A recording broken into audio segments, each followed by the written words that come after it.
Chapter 386. After a long wait, Suyin finally received a reply from Qianfeng. It was only a few short lines, but the general idea was very clear. Although the mission was not completed smoothly, it did not disappoint. Although some of his brothers were slightly injured, it was not a big deal. The most important thing was that Yumarin was safe and sound. It was a complete victory. Although Suyin knew that Azure Dragon only reported the good news and not the bad news, at least he could confirm that everyone's safety was not a problem. As long as this was confirmed, nothing else mattered to Suyin.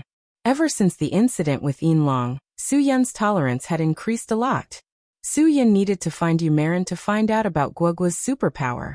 However, based on the current situation, they must have a lot of reports to write and meetings to hold after the mission. Therefore, Suyin did not want to disturb her at this time.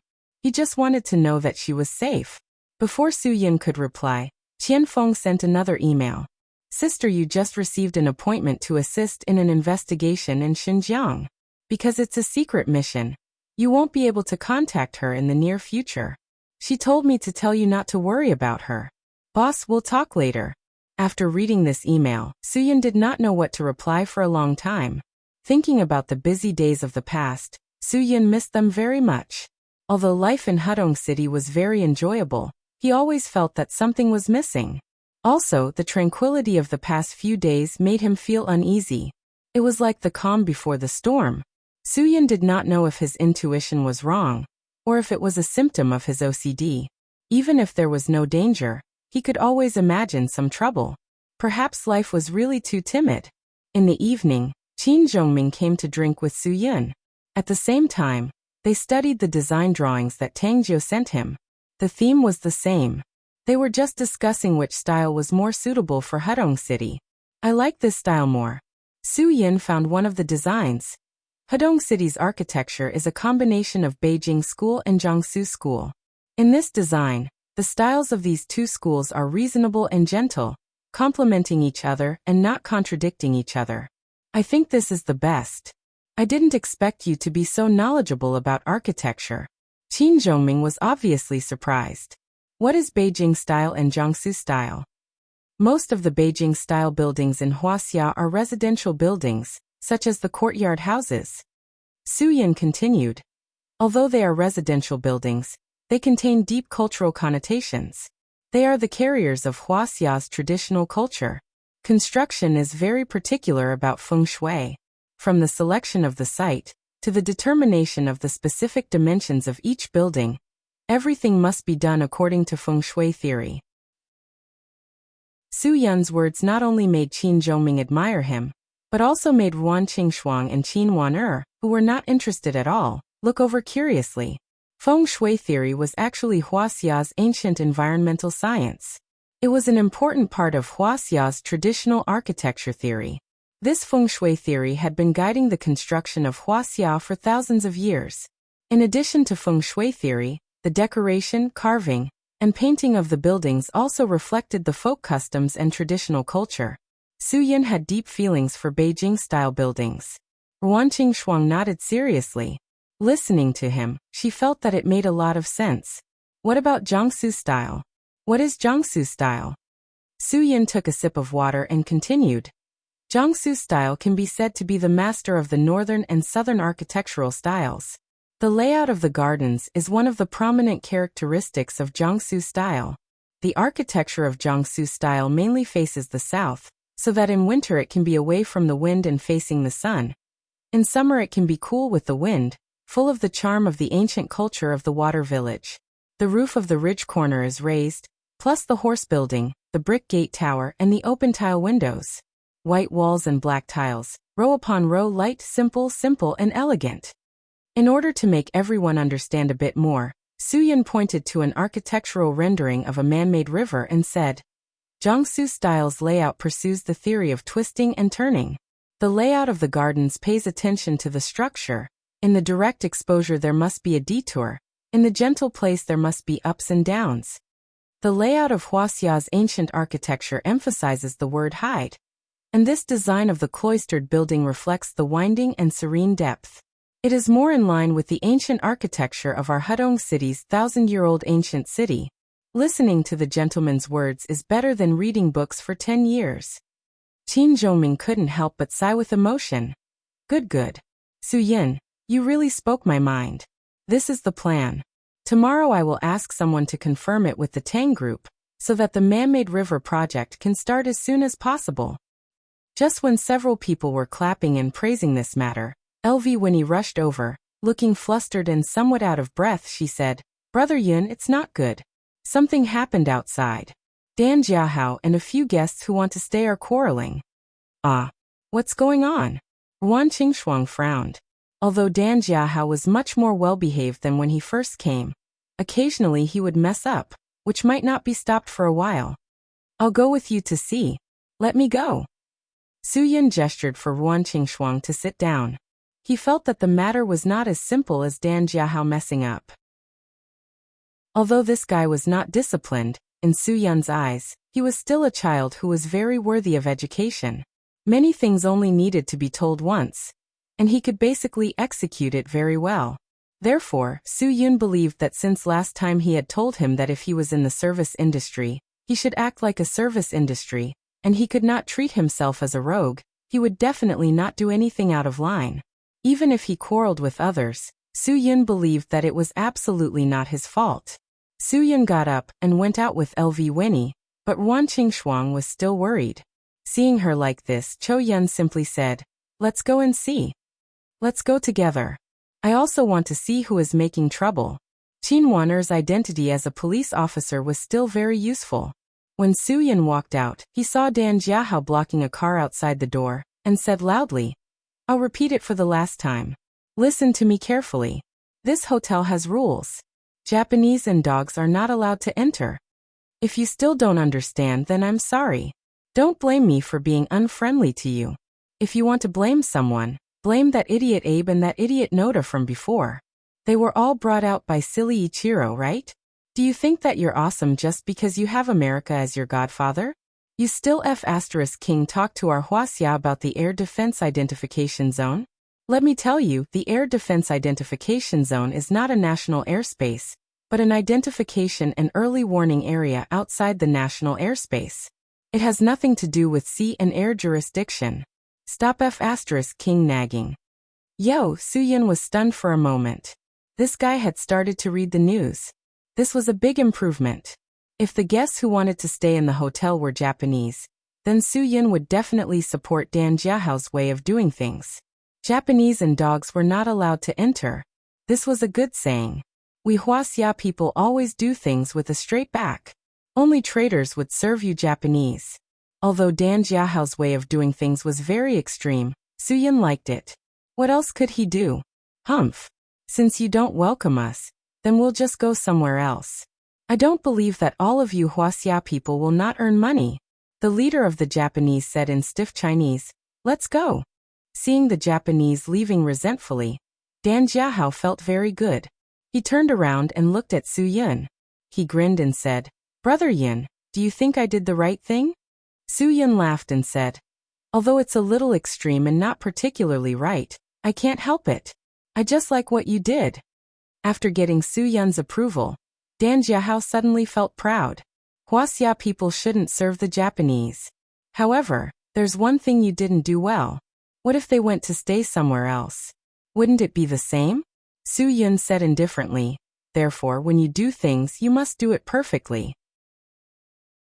After that, Su-yun called Changzi and told him the general reason. He asked Changzi to arrange for his brothers to go to the nearest hotel to watch if they had nothing to do. If any hotel dared to make money, he would directly warn them. Today, he wanted this group of Japanese to have nowhere to go. Every day, they plotted against Huaxia to fight for territory.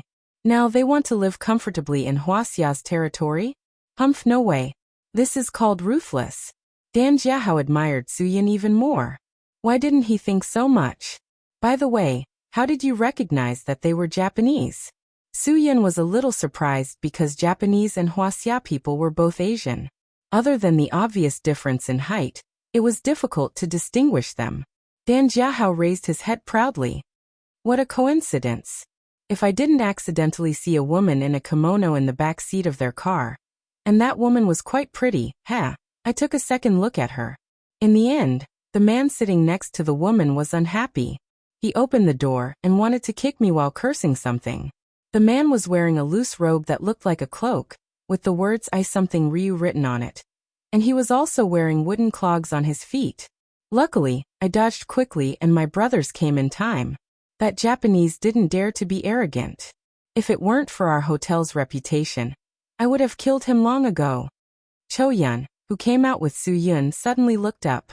She seemed to have something to ask but didn't know where to start, so she swallowed her words. Soo-yun patted Dan Jiahao's shoulder. Yes, good job. Go get a big stone tomorrow and put it at the door for me. Write that Japanese and dogs are not allowed to enter. When the Japanese recognize history and Turtle Island as Huaxia's territory, we will remove the stone. Yes. Dan Jiahao agreed very quickly. LV when he quietly walked behind him and said angrily, You said you saw a Japanese girl who was especially beautiful, right? Why didn't you go and say hello to her? Why are you still here? Go and take a look. Chapter 387. It was late at night, but Soo-yun couldn't sleep.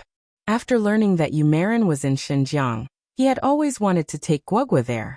Whether Guogua was the descendant of the mysterious race that Yumarin mentioned back then, she was probably the only one who could find out. Faint footsteps came from the door, followed by a soft knock on the door. Cho-yun tried to lower her voice. Soo-yun, are you asleep? Soo-yun got up and went to open the door. With Cho-yun's personality, it must be very important for her to look for him at this time. So Soo-yun was quite confused. It's so late, what's the matter? I have something to tell you. Cho-yun pushed the door open and closed it. She looked a little nervous and helpless.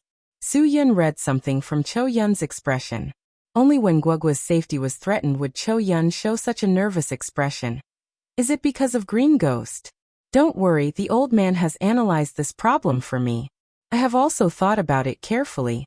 Before I was injured, I had already given Green Ghost a heavy blow with all my strength. I'm afraid his situation was worse than mine at that time. Maybe he's dead now. Cho-yun shook her head. I'm not worried about Green Ghost. If Green Ghost is not dead or injured, I believe that he must have come to the hotel for the second or third time. But he didn't appear when you were in a coma. And it has been so many days now. I also believe that he was seriously injured. Then what are you worried about? Soo-yun didn't understand. Logically speaking, Cho-yun didn't have anything to worry about. Even if there was, she wouldn't come to him now, right? I'm talking about the Japanese who appeared today. Cho-yun said, trying to control her slightly agitated emotions. I'm quite worried. Soo-yun heard this and was very emotional. He didn't expect Cho-yun to be so concerned about the people. Don't worry, it's just a few Japanese. Our Huaxia is not the same as before. They don't dare to mess around on our land. We have military strength. You don't have to worry so much. The country will take care of these things. Cho-yun was also stunned for a moment. You might have misunderstood. It's so late. Do you think I'll come to talk to you about national affairs? Soo-yun thought for a moment. And then he shook his head without hesitation. Then why are you talking to me about those Japanese? I thought you've been watching too much news today, and you're worried that the Japanese would dare to come to our land and commit crimes. I'm worried that those Japanese are here to look for me. After Cho-yun said this, the frown between her eyebrows became more obvious. My intuition tells me that those Japanese coming to Hudong has a lot to do with me. To be honest, Hudong is an ancient city, a tourist city. Very few foreigners have business in this city, because there are no joint ventures here. This is to ensure the environmental conditions of Hudong City. Most of the foreigners who come to Hudong are tourists, but for some reason, not many Japanese tourists come to Hudong. Maybe Japanese don't like to travel at all, because they are not welcomed in any country. Soo-yun was stunned for a while, and he seemed to have thought of something. You mean, these Japanese have some conflicts with you? That's right. Just now Dan Jiahao said he saw Iga Ryu's handwriting on the man's clothes. So I have a hunch that the man Dan Jiahao is talking about is an Iga Ryu ninja. Cho-yun was not joking at all. She said very seriously. I don't know if I'm thinking too much, but I really want to make things clear. Do you know why I went to Feng Qiansui a few years ago? Suyin nodded. I heard that he saved you. That's right, he saved me in Japan. Cho Yun added. At that time, I was forced into a corner in Japan. Feng Qiansui saved me, so I can live until now. At that time, Iga Ryu people wanted my Longyuan soft sword, so they arranged for someone to steal it. It was very precious to me, so I had to get it back. After I found the sword, 2 Iga Ryu Chunin chased after me. Even when I hid in the Japanese shrine, they still chased after me. Using the advantage, I killed the 2 Iga Ryu Chunin in the Japanese shrine, so Iga Ryu started a full-scale hunt for me. If Feng Qiansui didn't bring me back, I'm afraid I would have died in Japan. Suyin touched his chin and didn't reply for a long time. He didn't expect that Cho Yun had such a past. She actually had such a big conflict with Iga Ryu ninjas. This was indeed a troublesome matter. Iga Ryu, as early as the 15th to 16th centuries, Japan was divided by various warlords. The shogunate's rule only existed in name. The originally weak Iga region suddenly had dozens of separatist forces. They rebelled and attacked each other. Due to the limited land and military strength of each force, they relied on training ninjas to conduct reconnaissance, sneak attacks, and assassinations. Soon more than 30 ninja schools emerged in Japan. The most famous ones were Iga Ryu and Koguryu. This was a force that had existed for hundreds of years, so it was obvious that they had a deep foundation. Moreover, this kind of ninja was quite different from the modern ninjas trained in Japan. Compared to the ninjutsu performances during the joint military exercise between Japan and the United States, these ninjas were the real ninjas, not the kind who only knew how to play with shurikens and blow darts. The Iga Ryu was able to gain a foothold in that chaotic world because of their famous gunpowder technique. Although there were all kinds of guns in modern society, Suyin felt that since this sect could survive until now, it had an absolute foothold. You killed 2 Iga Ryu Chunins, which were equivalent to 2 first-class masters. How did you do it? Suyin was surprised. According to his calculation, Cho Yun's strength at that time was at most able to deal with a Chunin, because of the geographical advantage. Cho Yun said lightly, in our eyes, the Devil Shrine is a miasma place where Class A war criminals are enshrined. But in the eyes of the Japanese, it's not like that. Tojo Hideki, Toshiba Kenji, Matsui Kaiten, Matobi Totaro, Shirogane Toshiba. These people are not warmongers in the eyes of the Japanese. They are not murderers, they are enshrining them. It's like enshrining their own ancestors. All the above characters are homophones. Those bastards' names are not worthy to appear in this book. This novel is purely fictional, and every place is fictional. If there is any similarity, it's purely F***ket up. Please don't take it as a personal reference. Suyin also roughly understood that the things inside were probably things that the Japanese wouldn't dare to damage. However, Choyin didn't care. It was because of this that she was able to easily win. Because once a ninja doesn't dare to use hidden weapons, their attack power will be sharply reduced. After all, Iga Ryu ninjas don't have chakra in their body like in manga. They are just ordinary people. It's been so many years, do you think they won't let it go? Suyun's question was indeed a point that had to be considered. After all, it's been so many years. Cho Yun nodded. At first I also thought so. After all, it's been so many years, no one should pursue it anymore. But I thought about it again. The Japanese democracy's human nature is too dark. They will never forget this hatred, so I believe that even if this matter has passed for another 10 years, as long as they have the chance to find me, they will still do the same to me. That makes sense. Suyin nodded, but then shook his head. If the Iga Ryu people know that you are here, they will definitely arrange for a Jonin to come find you based on the fact that you killed 2 of their Chunin. If the person in the car just now was a Jonin, do you think he would be stopped by Dan Jiahao and his group of security guards? This is obviously strange, so I will immediately ask Chang to investigate. I guess those Japanese haven't found a place to live yet. Chang has always been careful. He must have arranged people to keep an eye on them. If it's a Jonin, their anti-reconnaissance ability is very terrifying, and their strength must be comparable to yours. If Chang arranged people to keep an eye on them, it will be dangerous. Cho Yun suddenly said nervously, this matter can't be so risky. Suyin also realized the danger and quickly dialed Chang's phone. Chang and his 3 brothers were laughing at these Japanese. Although Hudong City was not big, there were still more than 100 hotels of various sizes, but none of them agreed to let them stay. Even if the Japanese offered a price of 10,000 a night, no one dared to take the money. This was not to say that these people were patriotic. After all, most of them could not resist the temptation of money. They did not dare to take the money, but a large part of the reason was that they were afraid. Making money was a small matter, but if they offended Chang, they would not be able to open their doors in the future. "Brother, what's your order?" Chang was in a good mood. Seeing the Japanese in distress, needless to say, he was very happy. "Where are they? What happened to those Japanese?" Suyin heard Chang's voice and finally felt relieved.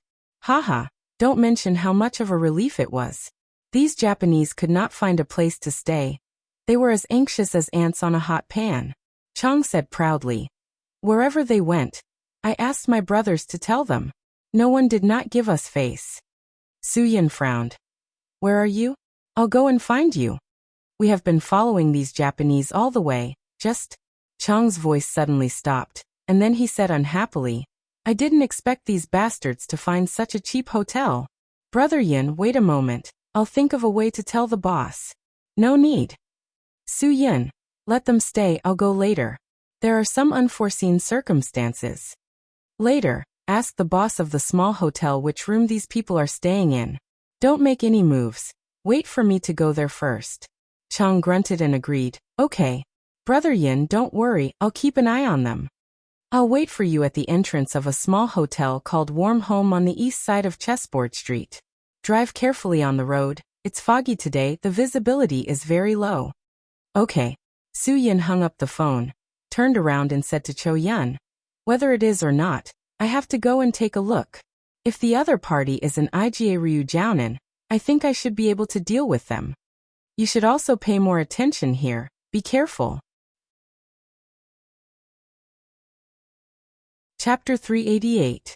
When Suyin arrived at the scene, Chang and his 3 buddies were squatting in the dark corner of the hotel entrance, smoking. When they saw Suyin, they all stood up and greeted him. "Thank you, bro, but there's no need." Suyin pushed away Chang's buddies and asked Chang, "Are they all inside?" "They're all inside." Chang nodded. "Bro, what do these Japanese do? Their car is not bad. It's an imported BMW 650, almost 2 million. I haven't seen anyone buy this car in a small place like Hudong. It's really rare." Suyin shook his head. "I came because I want to know what they do. How many people are there?" 3 men and a woman. Chang remembered very clearly. 2 men in black suits and another man in a black robe. He even wore clogs on his feet. The sound of his footsteps was annoying. But the woman in the kimono is really not bad. She's quite feminine. I have to say that this Japanese girl is quite good. It's a pity that she's acting in action romance movies. Io. How many rooms did the 4 of them get? Suyin had already started to guess. On the surface, these people looked like ninjas, but it didn't make sense just based on their clothes. Although it was impossible for them to cover their faces and wear night clothes, they shouldn't wear suits. The black robe and clogs were even more ridiculous. That should be the outfit that samurai liked. Could it be the woman in the kimono? It was said that Japanese ninjas knew how to hide themselves, but it wasn't that bad. They were just better at hiding themselves. Suyin and his buddies also had special training to learn how to hide themselves. They learned a lot from the Japanese. Maybe the woman was wearing a kimono to hide her true identity? Chang threw the cigarette but on the ground and stepped on it. He smiled and said, 3 rooms. I suspect that the 2 men in black suits will each have 1 room. The man in the clogs and the woman in the kimono will have 1 room. The Japanese are especially fond of that. Bro, you know. Let's go up and take a look. Suyin didn't think so. The 2 men in black suits were obviously of lower status. Although the hotel wasn't big for the strict Japanese, it was impossible for them to have a separate room. However, the other man and woman might have a separate room. Suyin went in and asked for a room. The lady boss of the hotel was a sensible person. She knew that the men weren't here to stay, but some things couldn't be said or asked because of the rules. As long as she could make money, She couldn't care less. The four of them went up to the second floor and saw the two men in black suits guarding a room. Because the soundproofing of the small hotel wasn't good, the moment the girl's voice from the outside, they could vaguely hear the girl's voice. Of course, it wasn't the yelling of Yamit or Free like in Xiangzi's fantasy, but some reprimanding voices. Because the girl's voice was very fast, it was even harder to hear through the wall. But Suyin heard what the man said, because the man kept repeating the dead code sa, I'm sorry.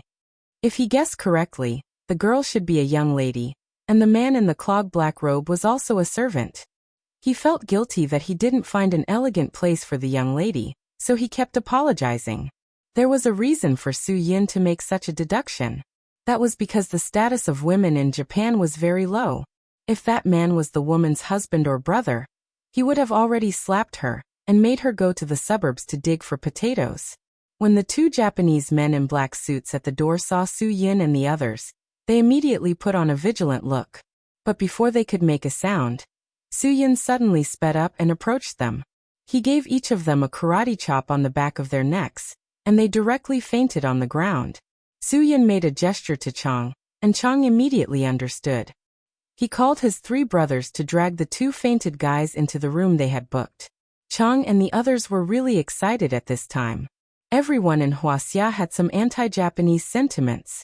Doing this kind of thing gave them a special feeling. This feeling was definitely not just simple excitement, but more exciting than excitement. Brother, what should we do next? Chang was a little excited, so he lowered his voice and asked. Su Yin poured a bucket of cold water on him. You guys go back first. I'll take care of the rest myself. By the way, throw some money to the boss of the hotel when you leave. I don't have any money on me. I'm afraid that someone will destroy something later. Chang's eyes widened. Brother Yin, why don't you let the brothers help you at a critical time? I'll stay and help you. Let the three of them go first. We won't leave either. We'll stay and help. Hearing Chang say that he wouldn't leave, the three of them stayed. Listen to my arrangements. Su Yin said lightly. I know you want to help me, but you'll be helping me if you leave now. Chang knew that Su Yin had made a decision, so it was useless for anyone to say anything.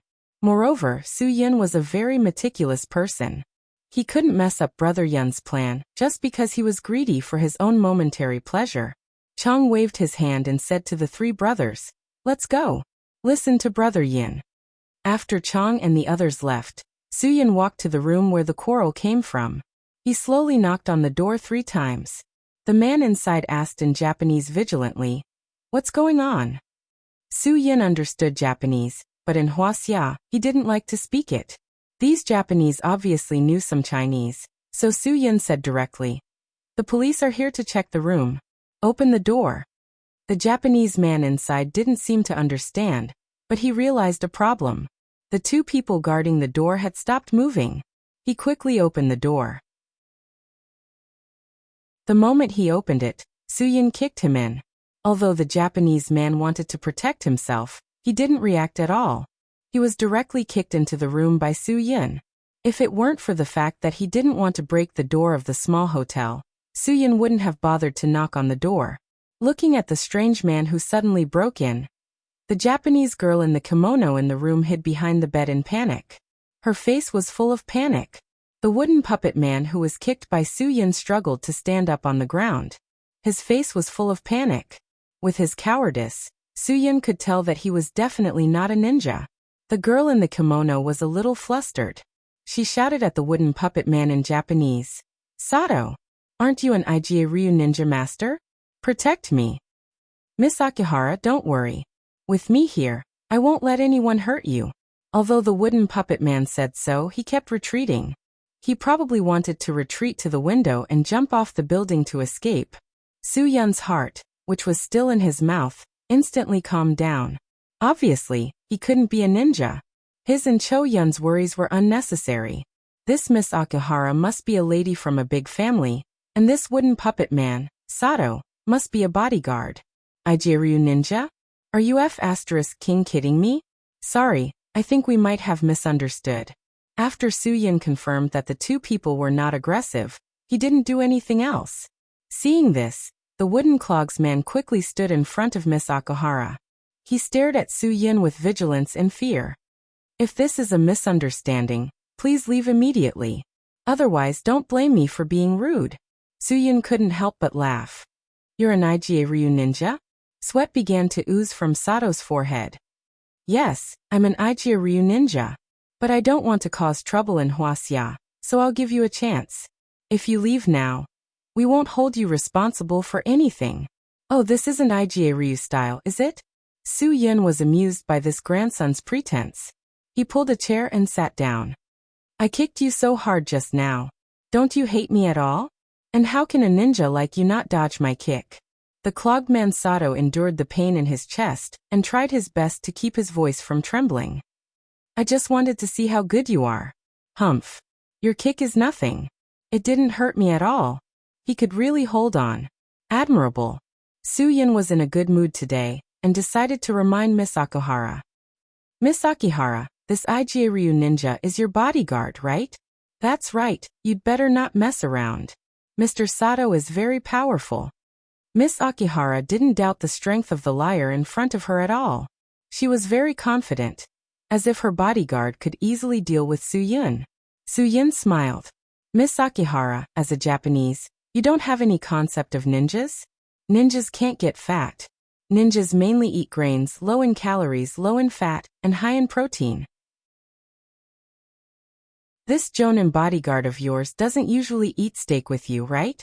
Think about it. Real ninjas often hide on the ceiling, hang on trees or pillars in the house. They only use their hands to support their weight, so ninjas don't weigh more than 60 kilograms. But this Jonin beside you, I'm afraid he's at least 80 kilograms, right?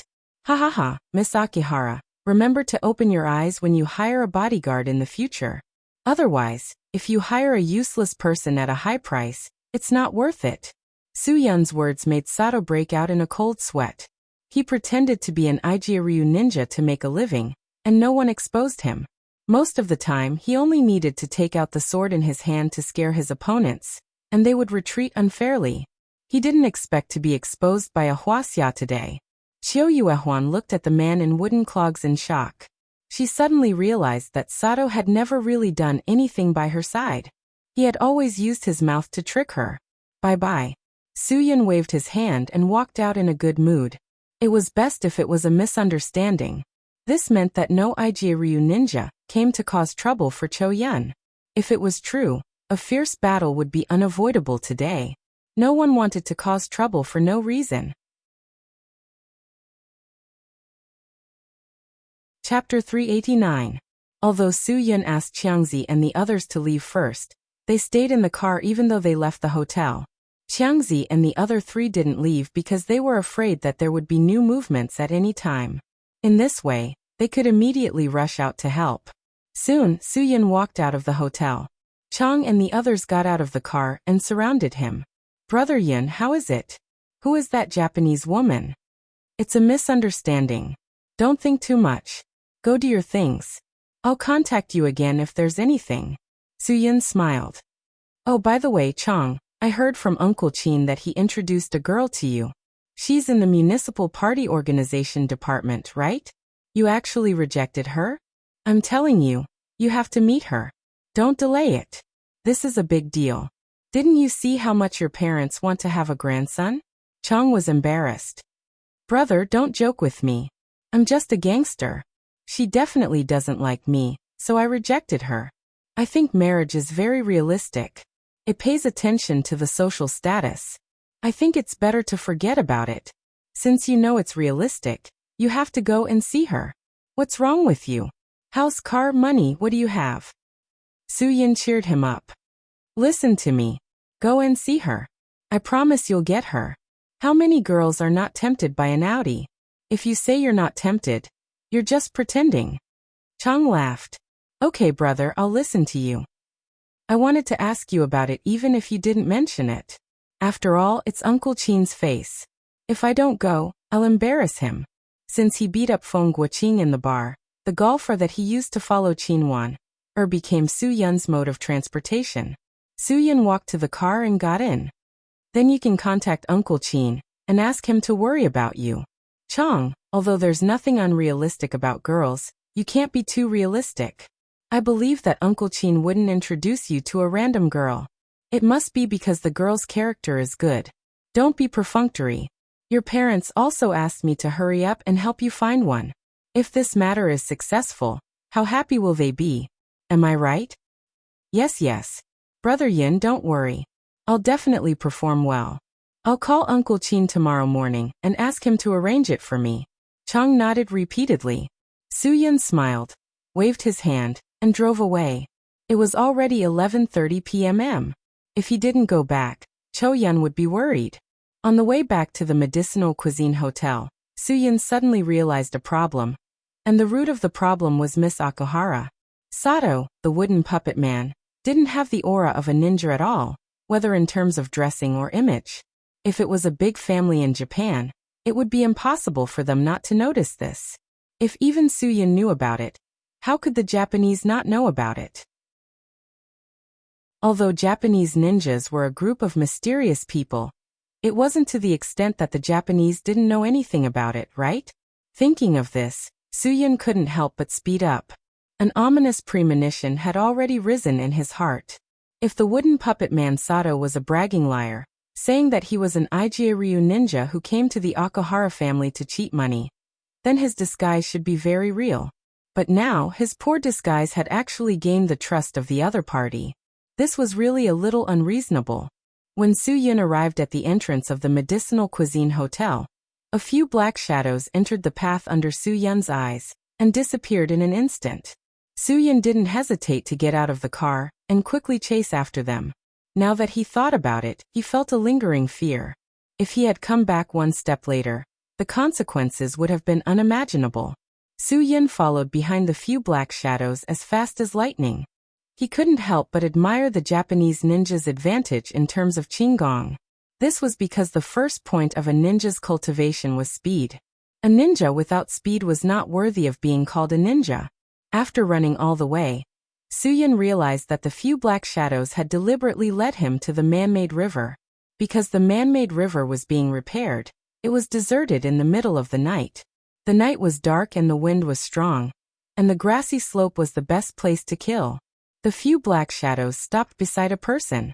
Su-Yin immediately recognized that person because a woman in a kimono always left a deep impression on others. Su-Yin really didn't expect that the other party would take such a big detour and set such a big trap. Su-Yin had always been cautious, but today, he had to admit that he had been completely fooled. He had already given up on his suspicions. However, just as he didn't believe that the other party was here to cause trouble for the Cho-Yun, the seemingly delicate and weak young lady suddenly jumped in front of Su-Yin like ice. Although Sato isn't a ninja, I didn't expect to meet someone in Huaxia who understands Japanese ninja culture so well. You're right. In order for us ninjas to maintain our weight, we have to pay special attention to the most basic diet. Kiyomoto said slowly. There are probably very few people who know about this, even in Japan. Who are you? Although Su-Yin was alone now, he was not afraid of his opponent. Shouldn't I be the one asking you that? What are you trying to do by scheming so much? Can't a smart person like you not think of it? Chiyohara smiled. We will do a thorough investigation before we make a move on any target. If we can't even figure out the other party's identity, we won't easily face unknown dangers. Su-Yin now realized how scary his opponent was. Your target is Cho-Yun, right? Let me tell you, I won't let anyone hurt the people around me. If you want to do that, you have to ask me first. Mr. Su-Yin, I'm afraid you're only half right. Chiyohara said indifferently, because you're also one of our targets this time. So, even if you don't want me to ask you if you agree, I still have to ask you. But now, it doesn't matter whether you agree or not. It doesn't matter. We don't want your answer, we want our own answer. Su-Yin really didn't understand. He didn't seem to have anything to do with these people in Japan, nor did he come into contact with anyone from the Ijiryu, so there was no history or hatred. How did he become their target? You know my name? It seems like you know a lot, right? Su-Yin tried his best to control his emotions and not fly into a rage. Since the other party was so confident, They must have figured out his situation long ago. Chiyohara nodded. That's right. Our people have been staying in your hotel for 3 days. We found a breakthrough point and planned a perfect plan. That's why you followed us step by step. That's why you were lured out by me step by step. But I didn't expect you to be so smart as to deny our identity and then go back. So, I had no choice but to come up with this plan and confront you directly. If you didn't go back so quickly, I wouldn't have exposed my identity in front of you. Soo-yeon's heart suddenly jumped. From what she said, they deliberately lured him out, and then attacked the people in the hotel. Moreover, the other party's people had been staying in their hotel for 3 days. No wonder Soo-yeon had a vague feeling that something was wrong these days. I can make myself clear, and you can make a choice. Chiyohara continued. Now you don't have time to rush back to the hotel. Those women are probably already under our control. If you're willing to cooperate, I think we can save a lot of unnecessary trouble. The veins on Soo-yeon's forehead popped. These Japanese Iga-ryu bastards were really sinister. Chiyohara didn't seem to notice Soo-yeon's state. We Iga-ryu don't do things without a reason. If you want to blame someone, you can only blame yourself for offending Dairong Electronics Nakamura-kuren. We were invited by him. We didn't expect to have an unexpected gain like Cho-yeon. In my 8th year in Iga-ryu, Violent Fox Venerable Cho-yeon was already on our Iga-ryu's blacklist. So we have no reason to let her go. Similarly, we have no reason to let the people around her go. Soo-yeon clenched his fists so hard that his knuckles cracked. He thought of the only Japanese he had offended. It was probably the bastard who had harassed Ruan Qingshuang and Qin Wan-er in the bar. He didn't expect that bastard to hire someone to do something. He dared to be so arrogant in Hwaseong. This was something that Soo-yeon couldn't tolerate at all. Soo-yeon didn't care how much money Dairong Electronics made in Hwaseong. As long as they could provide high-quality products, the consumers would also benefit. Soo-yeon would support all legitimate business relationships. He wouldn't go to the extreme and smash Japanese supermarkets, Japanese branded cars, or digital products. Those were things that only evil people with ulterior motives would do. However, Soo-yeon would never allow Japanese people to bully Hwaseong people in Hwaseong. This is Hwaseong. We have no reason to let you go, right? Soo-yeon's voice turned cold. He was ready to make a move. Chiyohara's reaction was fast enough. She suddenly tore off her kimono. The tight-fitting night suit inside was exactly the same as the 4 people beside her. Obviously, she wore a kimono because it was convenient for her to take it off quickly during a battle. It wasn't because of Japanese tradition. Before Soo-yeon could make a move, the 4 men in black beside Chiyohara suddenly attacked. Kunai pierced through the night sky and stabbed directly at Soo-yeon. Kunai was a type of ninja weapon that was about 3 to 4 centimeters long. It was shaped like a scraper coated with mortar. It looked like a long nail that had been flattened. It could be easily inserted between the gaps in the wall. A considerable number of ninjas would use kunai as shurikens. As Soo-yeon turned around and retreated, he picked up a few stones from the messy river and threw them out. With a clatter, the kunai were all hit by Soo-yeon's stones and fell to the ground. Perhaps it was because they saw that Soo-yeon was extraordinary. The 4 of them drew their ninja blades from their backs. At this moment, the female ninja, Chiyohara, also drew her ninja blade from her back. It seemed like she had decided to lead the 4 of them to have a serious fight with Soo-yeon. Chapter 390.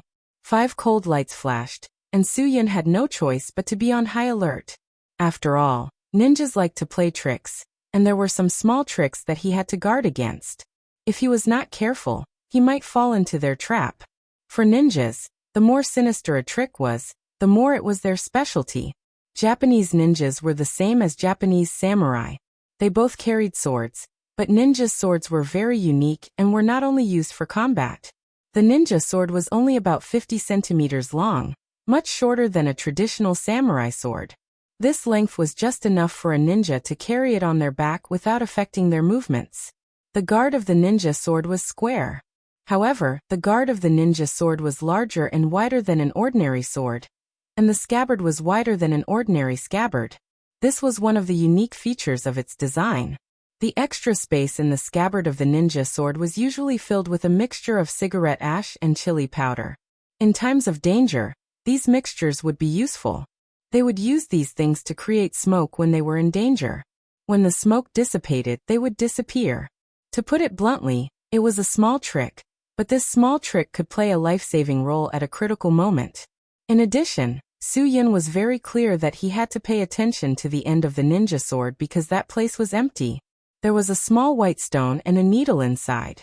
It did not matter if the stone was a chalk pen, but the needle could not only be used as a tool to open a door, pierce a window, but it could also be used as a hidden weapon. This was the terrifying thing about ninjas. Anything on their body could secretly hurt people, and it was very likely that they were soaked in poison. Therefore, Su-Yun could not be careless in every detail of his fight with them. Even if the opponent's strength was not good, he could not underestimate them. Judging from the current situation, Miss Akihara was obviously a Chunin. She was the sole leader of the few of them. Every move of the 4 people was done according to Miss Akihara's gestures. Her ninjutsu was probably not low, and her commanding ability was also very good. Her strength was at least at the level of a first-class expert. As for the other 4 people who fought with Su-Yun, they should be genin. Chiojin gestured, and the 4 genin launched a pincer attack on Su-Yun. Their blades streaked across the night sky, leaving behind afterimages of cold light, and stabbed towards Su-Yun without hesitation. Su-Yun executed the exquisite swimming dragon steps, and only then was he able to easily dodge the 4 people's frenzied slashes. The speed of these 4 people was very fast, but after all, their strength was limited. Su-Yun quickly knocked out the ninja swords in the hands of 2 people. Chiao Yuan saw that the situation was not good, and with a flip of her wrist, 3 sleeve arrows shot out. She naturally did not expect that the 4 of them would not be able to defeat their opponents with an overwhelming advantage, and instead, their opponents would gain the upper hand. At this time, if she still did not make a move, she was afraid that her 4 subordinates would not be able to hold on. The 3 arrows came silently and without any warning. If it wasn't for Su-Yun's quick reaction, he would have been hit. While dodging the 2 blades, Su-Yun directly raised his foot and used the tip of his shoe to change the direction of the sleeve arrow. The sleeve arrow pierced the lower abdomen of the genin who was about to blow the needle to the left of Su-Yun. Logically speaking, a sleeve arrow of this strength was not enough to cause serious injury, but after that person was hit, he fiercely covered his lower abdomen, and his eyeballs instantly popped out. Then he flopped and knelt on the ground, and purple-black blood flowed out of the corner of his mouth. The sleeve arrow was poisonous. This was the only explanation Su-Yun could give. Thinking of this, Su-Yun could not help but feel a little scared. He needed to end the battle quickly, and the fewer tricks these people could use, the more secure his safety would be. In the blink of an eye, Su-Yun snatched the ninja's blade from the surprised ninja's hand. Taking advantage of the momentum, he flipped over the ninja behind him who wanted to sneak attack him, and then directly stabbed the ninja in front of him. Although the ninja's blade was taken away, he put his hands behind his waist and pulled out the ame piercer that he carried with him, blocking Su-Yun's attack. Su-Yun's mouth showed a sneer, and he suddenly used force in his hand. The ninja's blade was unstoppable, and it still stabbed the opponent. After Su-Yun threw away the ninja's blade in his hand, there was only 1 genin left beside Akihara. The other 3 genin were all lying on the ground, injured and poisoned. They had no fighting power at all. Miss Akihara, I have no interest in playing anymore. My patience is limited, and you should be very clear that you can't be my opponent. Su-Yun said coldly. How many people did your IGA Ryu send? How many genin do you have? According to the level of ninja, they were divided into 3 types. Genin was also known as the think tank ninja, specializing in the strategic layout of the commander's work. Of course, their strength was absolutely not to be underestimated, but they rarely participated in actual combat, unless it was a very important matter. The soul of the commander in actual combat was the genin, and the one who carried out the orders was often the genin. Obviously, Akihara was the soul of the commander of this team, but her task was to deal with Su-Yun, and there would inevitably be other people leading the team to deal with Cho-Yun. If they had so many targets, There would probably be people specially arranged to deal with Ruan Qingshuang and Qin Wan, Suyin now needed to figure this out. If the other party came out in full force, then this matter would be troublesome. If you want to know the answer, then catch me first. Kiyomoto suddenly threw the ninja blade in her hand to the remaining immemorial ninja. Under her gaze, the immemorial ninja nodded obediently and suddenly pulled out his blade. With a bang, a burst of smoke exploded on the spot, accompanied by a pungent smell. Su Yun's heart trembled, and he quickly turned and withdrew from the thick smoke. Ninjas had too many means, and Su Yun didn't know whether the smoke was poisonous or not, so he didn't dare to breathe. It would be troublesome if he was hit by the smoke that he couldn't see anything. The smoke dispersed, and the 4 genin had disappeared. Only Akihara's figure was left in the river. Su Yun inadvertently saw the silver cold light on her fingers. He knew that this kind of brass knuckles Akihara wore had a very nice name, called Flying Swallow, because its shape was different from other brass knuckles. The tail was very sharp, and the extension was like a Suma's chakra blade. Its attack power could be imagined. Do you think you can be my opponent? Su Yun sneered and cracked his neck. He clenched his fists in his palms, and the sound of his knuckles cracking could be heard. Su Yun did not want to waste any more time. He knew very well that the other party's goal was to stall him. In order to preserve their honor and dignity, these people didn't hesitate to bet their lives. Perhaps this was the only thing Su Yun appreciated about them. Akihara took a deep breath, put up a defensive formation, and told Su Yun very seriously and proudly, "No one can stop what we Ijiryu want to do. I advise you not to waste your energy. Even if you can defeat me today, you still can't escape the punishment." Su Yun snorted and suddenly unleashed his fist technique. With a leap, he appeared in front of his opponent and launched an earth-shattering backhand straight at his opponent's face. In fact, Su Yun rarely made the first move, especially when facing women. But now that he knew that the other party was deliberately stalling him, he didn't care so much. After all, the people in the Medicinal Cuisine Hotel were very important to him.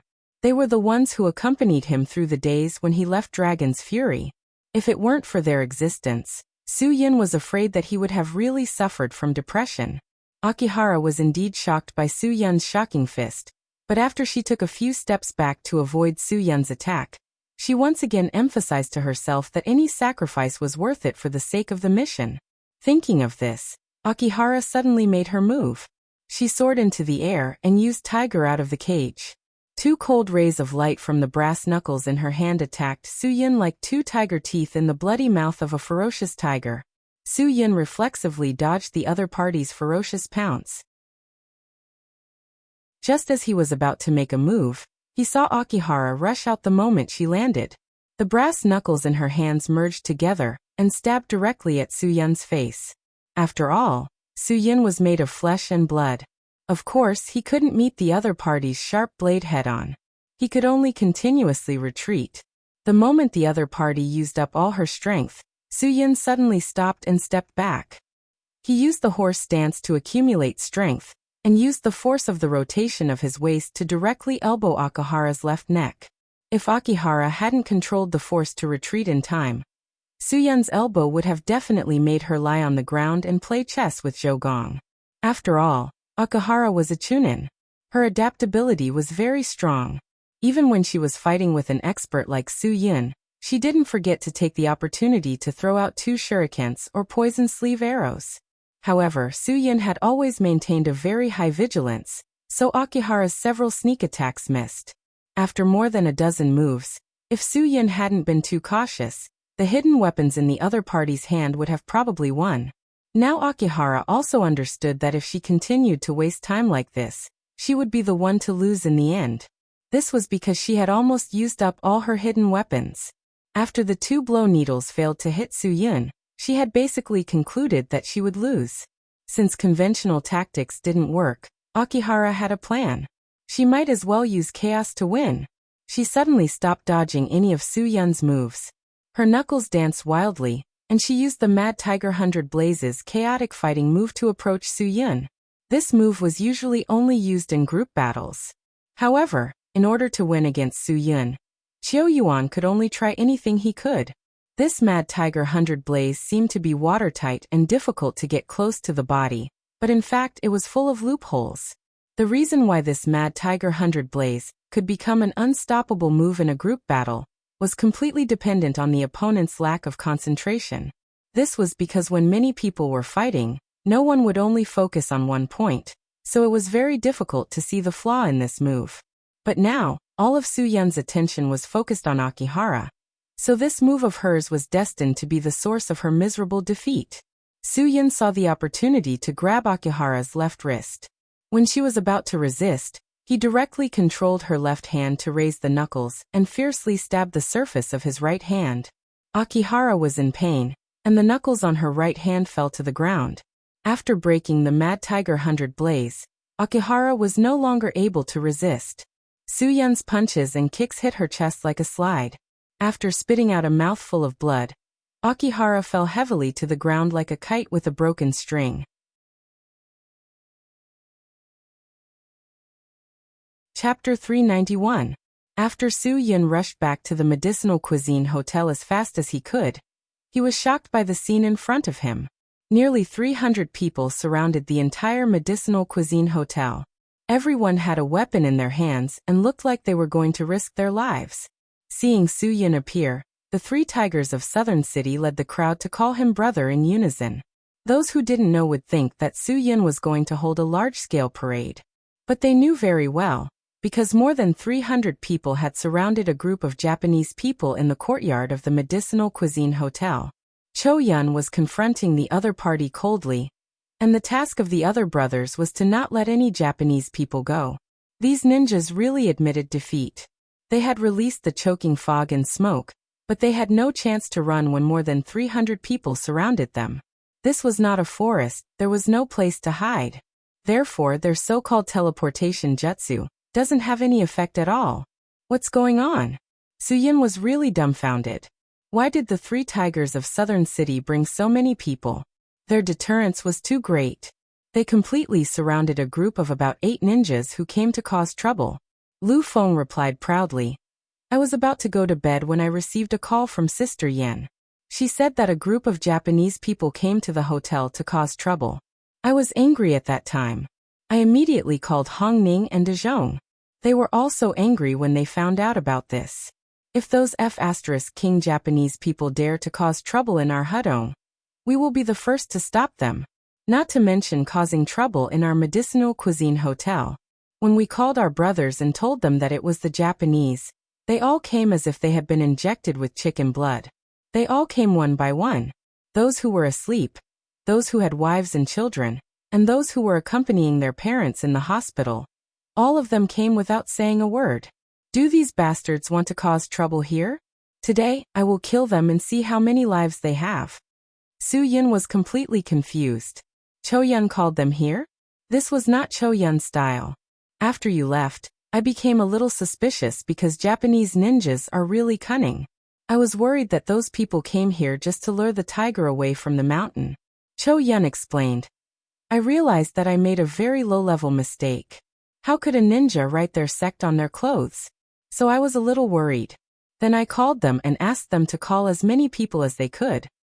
This is because the Japanese ninjas won't act rashly. In this kind of situation where they are outnumbered, they would rather stay put and suffer some humiliation than fight a stone with an egg. Cho-yun had successfully trapped these 8 people in the courtyard of the Medicinal Cuisine Hotel. Because Su-yun had just fought with the female ninja, he could clearly judge their level from the slight difference in their clothing. 2 chunin and 6 genin. It seems that these 2 teams worked together to do something here. To be able to bring 3 chunin out, their ability could not be underestimated. There must be a mastermind behind them. I've already taken care of your Chuyuan team. Su-yun smiled slightly. Your plan has been ruined by us. Do you still plan to continue like this? Tell me, where is the person who ordered you to come here? Without exception, all 8 of them kept their mouths shut. Su-yun moved like lightning. Before they could react, he pulled out the ninja knife from the back of one of the chunin. Without any hesitation, he stabbed it into the chunin's body. Although the ninja knife was short, it was extremely sharp. Su-yun's knife almost pierced through the man's abdomen. The man knelt on the ground and twitched nonstop. Su-yun rarely did such a ruthless thing, but he had no choice today. Against such Japanese ninjas, if he was not ruthless, his mouth would be harder than a duck's. Although Su-yun's knife seemed to have pierced through the man's abdomen, the position was just right. He did not stab any vital organs. If he was rescued in time, he would not die. It was not that Su-yun had never killed people before, but he was not addicted to it. Only perverts would like to kill people for no reason. You have 7 more chances left. Su-yun raised his eyebrows. When he said this, he pulled out the ninja knife from the back of the other chunin. This time, the few of them could not hold it in anymore. They watched as a chunin was stabbed to the ground. The 3 genin under him were completely flustered. All of their backbone was transferred to the other chunin. They would rather die than submit. The other chunin was quite aware, but before he could finish his sentence, Su-yun pierced through his forearm with the ninja knife in his hand. With a bang, 2 shurikens fell to the ground under the man's bleeding arm. At this time, he still wanted to die together with the other party. It was indeed professional. Su-yun put the knife on the chunin's neck. Do you think your spirit is very noble? You are just tools of the people above. They asked you to come out and do things. The ones who die are you, and the ones who make money are them. You should know very well what Iga Ryu is like, right? The remaining 6 genin were completely out of ideas. The 2 chunin leaders were injured. Now they were a group of dragons without a leader. Moreover, the other party had a large number of people, and the leader was ruthless. Whether it was psychologically or physically, they were under great pressure. This was originally a mission that was impossible for you to complete. You are just cannon fodder. The saddest thing is that you can't even get the money. The money is ultimately in the hands of the people who ordered you to come. Have you ever thought that your own life is also very important? Su-yun explained with reason and emotion, and the few of them looked at each other. If we tell you what you want to know, will you let us go?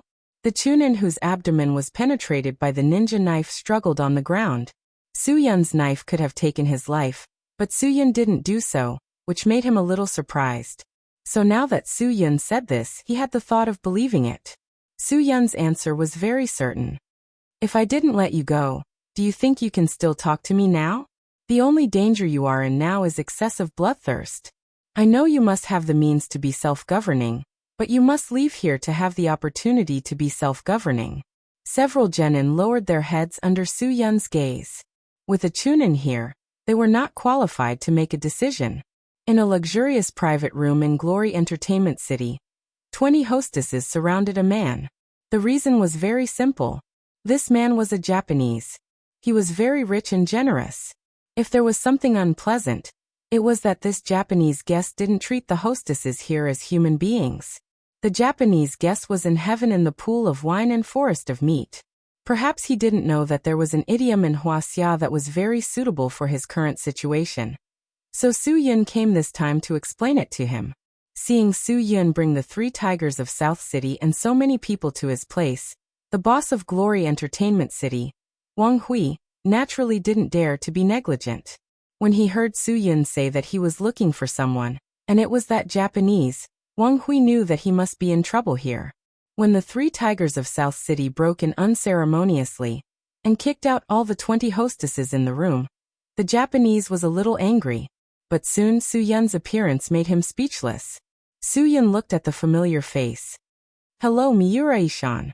I remember that you stayed in room 404 during the 3 days you stayed in my hotel, right? Hee, the number 4 is not particularly auspicious in Huaxia. When Miura-san saw that Su-yun had exposed him and even knew his name, he knew that he had been betrayed by his subordinates. It seemed that the 300 million yuan was indeed not so easy to earn. He regretted it a little now, but it was too late. Mr. Miura, there is an idiom in Huaxia called extreme joy begets sorrow. Do you know what it means? It means that people can't be too complacent. If they are too complacent, they will easily be unlucky. Su-yun smiled slightly. Do you think my explanation is right? Miura-san sneered. Mr. Su-yun, I didn't guess wrong. You are an expert, and an expert beyond my expectations. But you should also know that as a jounin of the Ikawa Ryu, My strength will definitely not be bullied. Suyin clicked his tongue. Fortunately, I knew that you were a jounin in advance. I knew that with your identity, you would definitely not cooperate obediently. I spent a little money and asked a hostess to put some medicine in your wine. It was your people who gave it to me. It's called the heartrending powder. Miura Ishan's face instantly darkened. This medicine seemed to be quite poisonous. If the person who took it was not detoxified in time, the poisoned person's cultivation would be reduced by half every 8 hours. Suyin touched his chin. If the poison is not detoxified in time, wouldn't it be troublesome? Your subordinate said that this is your Ikuwaryu's poison, but everyone's formula is different, so the antidote is also different. After that, Suyin took out a green pill from his pocket. This is the antidote he gave me. Mr. Miura, you don't think I'm joking with you, do you? Miura Ishan wanted to use his chi to test it, but the powerful toxicity of the heartrending powder forced him to vomit a mouthful of poisonous blood in an instant. Miura Ishan spat out a mouthful of black to purple blood. His eyes filled with panic. This poison was really special. He was from the Ikuwaryu, so he knew the consequences of not having an antidote. Give me the antidote. Miura Ishan no longer resisted. He was like a well-behaved pet in front of Suyin.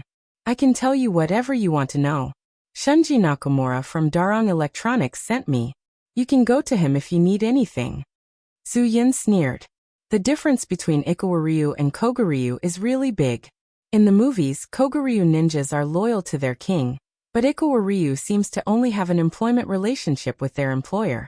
Once your life is threatened, you don't care about anyone else. Your subordinate, Akihara Chunin, has already told me who your employer is. What I want is the address. I only know that he is in Xinjiang, and I didn't meet him at his home. Miura Ishan replied. I only know that he likes to drink wine at the bar on the 88th floor of Shinkai Hotel. I don't know anything else. Suyin smiled and crushed the pill in his hand into powder, then blew it away. Then I'm sorry, you can only go back to Japan and ask your subordinate for the antidote, because I don't know where he is now. I only know that I asked him to go back to Japan. Of course, you can't leave now. I will ask someone to accompany you for the rest of tonight. I can spare your life, but I won't raise a tiger. I need to consume the heartrending powder in your body for 8 hours. Then, your strength won't be able to threaten me, and I won't have to worry about your revenge.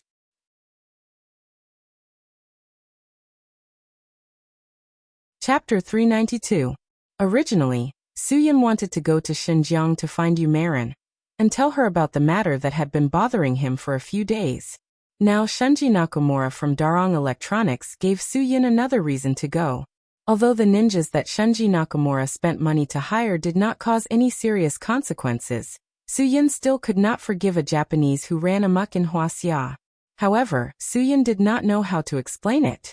If he went to Xinjiang without a word, they would definitely be worried. If he said that he was going to relax and sightsee, Guogua might not be able to hold herself back and insist on following him. After thinking about it, Suyin still could not make a decision. However, Zuamayan gave Suyin a reason that he had to go. The arrival of the big blade Rakshasa Wang Zhe made Cho Yin almost mistakenly think that Green Ghost was going to make a comeback. After driving for an afternoon, Wang Zhe found the Medicinal Cuisine Hotel. It was already past 8 o'clock in the evening. When he was asking Dan Jiahao where Suyin was at the door, he was bumped into by Cho Yin, who had just returned after patrolling outside for a week. Coincidentally, the two of them were from the same sect, but not the same sect.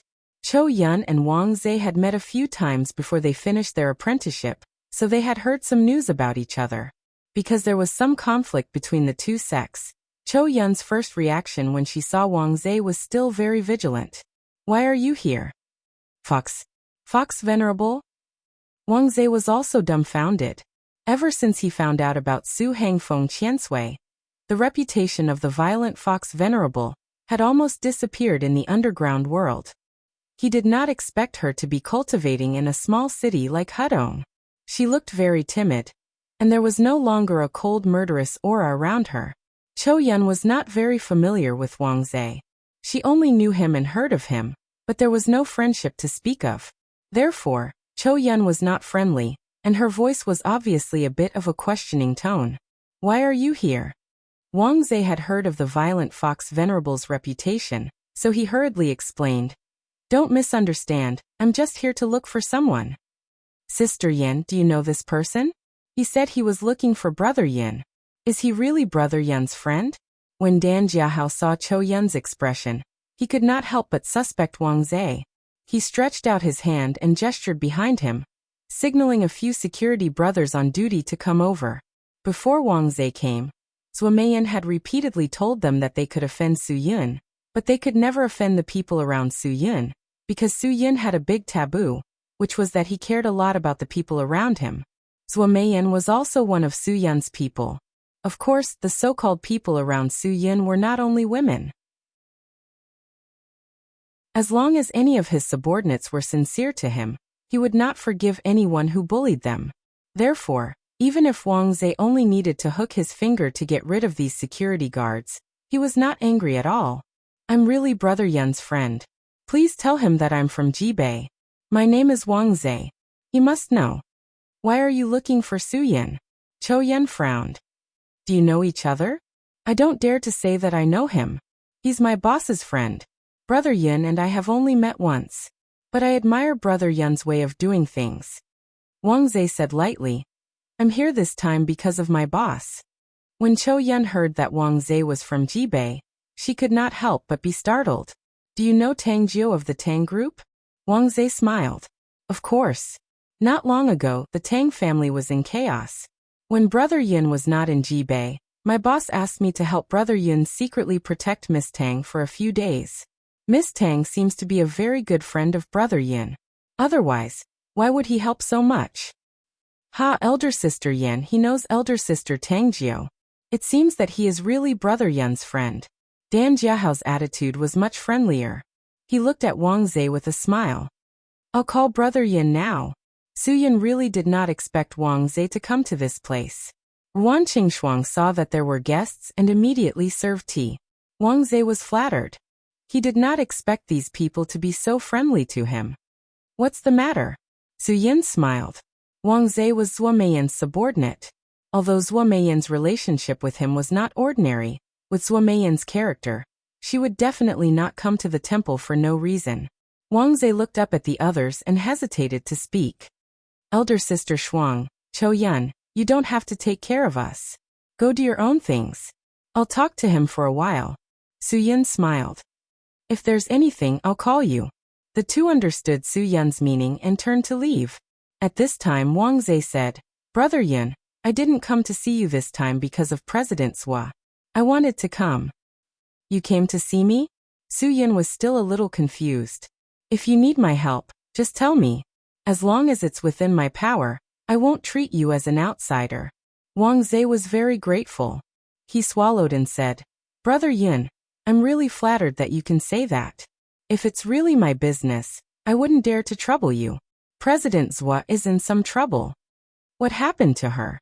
Although Su Yun usually felt that Zhuo Meiyan was heartless, if Zhuo Meiyan was really in trouble, he would definitely be the first person to stand up for her. After all, he saved her life that year. Zhuo Meiyan was also the first girl to say that she would repay him with her body. More importantly, during those busy days Su Yun, Zhuo Meiyan replaced him to accompany his godfather, Zhang Taisui, through the last 3 years of his life. Therefore, Su Yun was grateful to Zhuo Meiyan.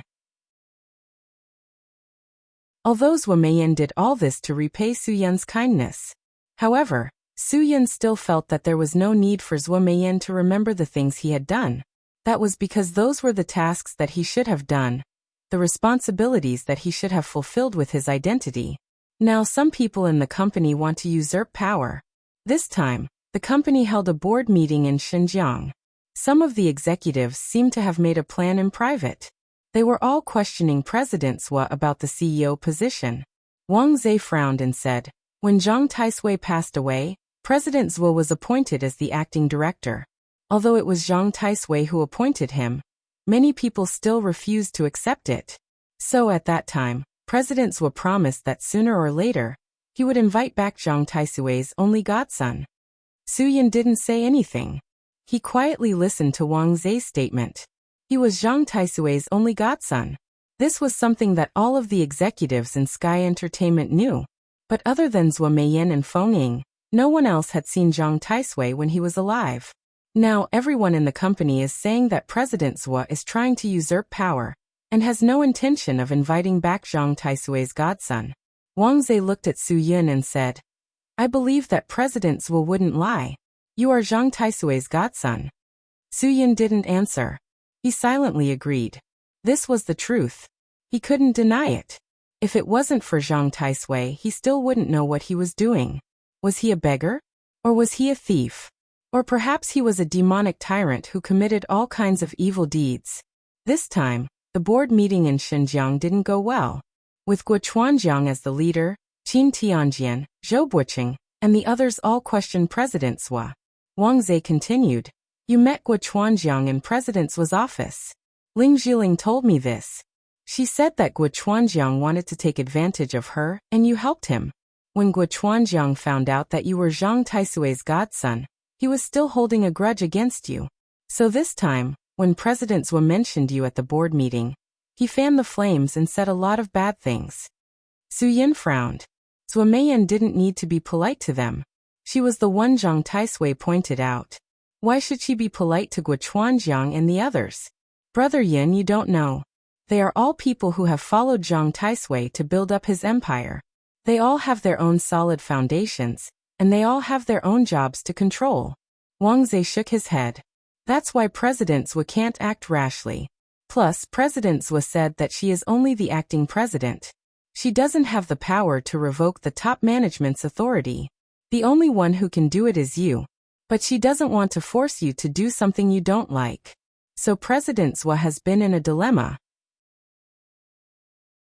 She wants you to stand up and take charge of the overall situation. But she doesn't know how to ask you. She tried a few times, but you didn't want to take over Sky Entertainment. So, she has been taking all the difficulties by herself. Su Yun roughly understood what Wang Zhe meant. You want me to help her at the board meeting? Wang Zhe nodded. Guo Chuanjiang is using the Qingdao Film and Television Plaza project as a threat to force Mr. Zhou to step down. Because the Qingdao Film and Television Plaza is Sky Entertainment's biggest project in recent years, Guo Chuanjiang wants to use it to take over Mr. Zhou.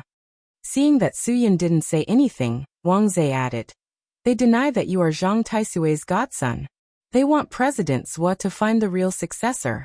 Otherwise, after the board meeting, they will force President Zhou to hand over the CEO's authority.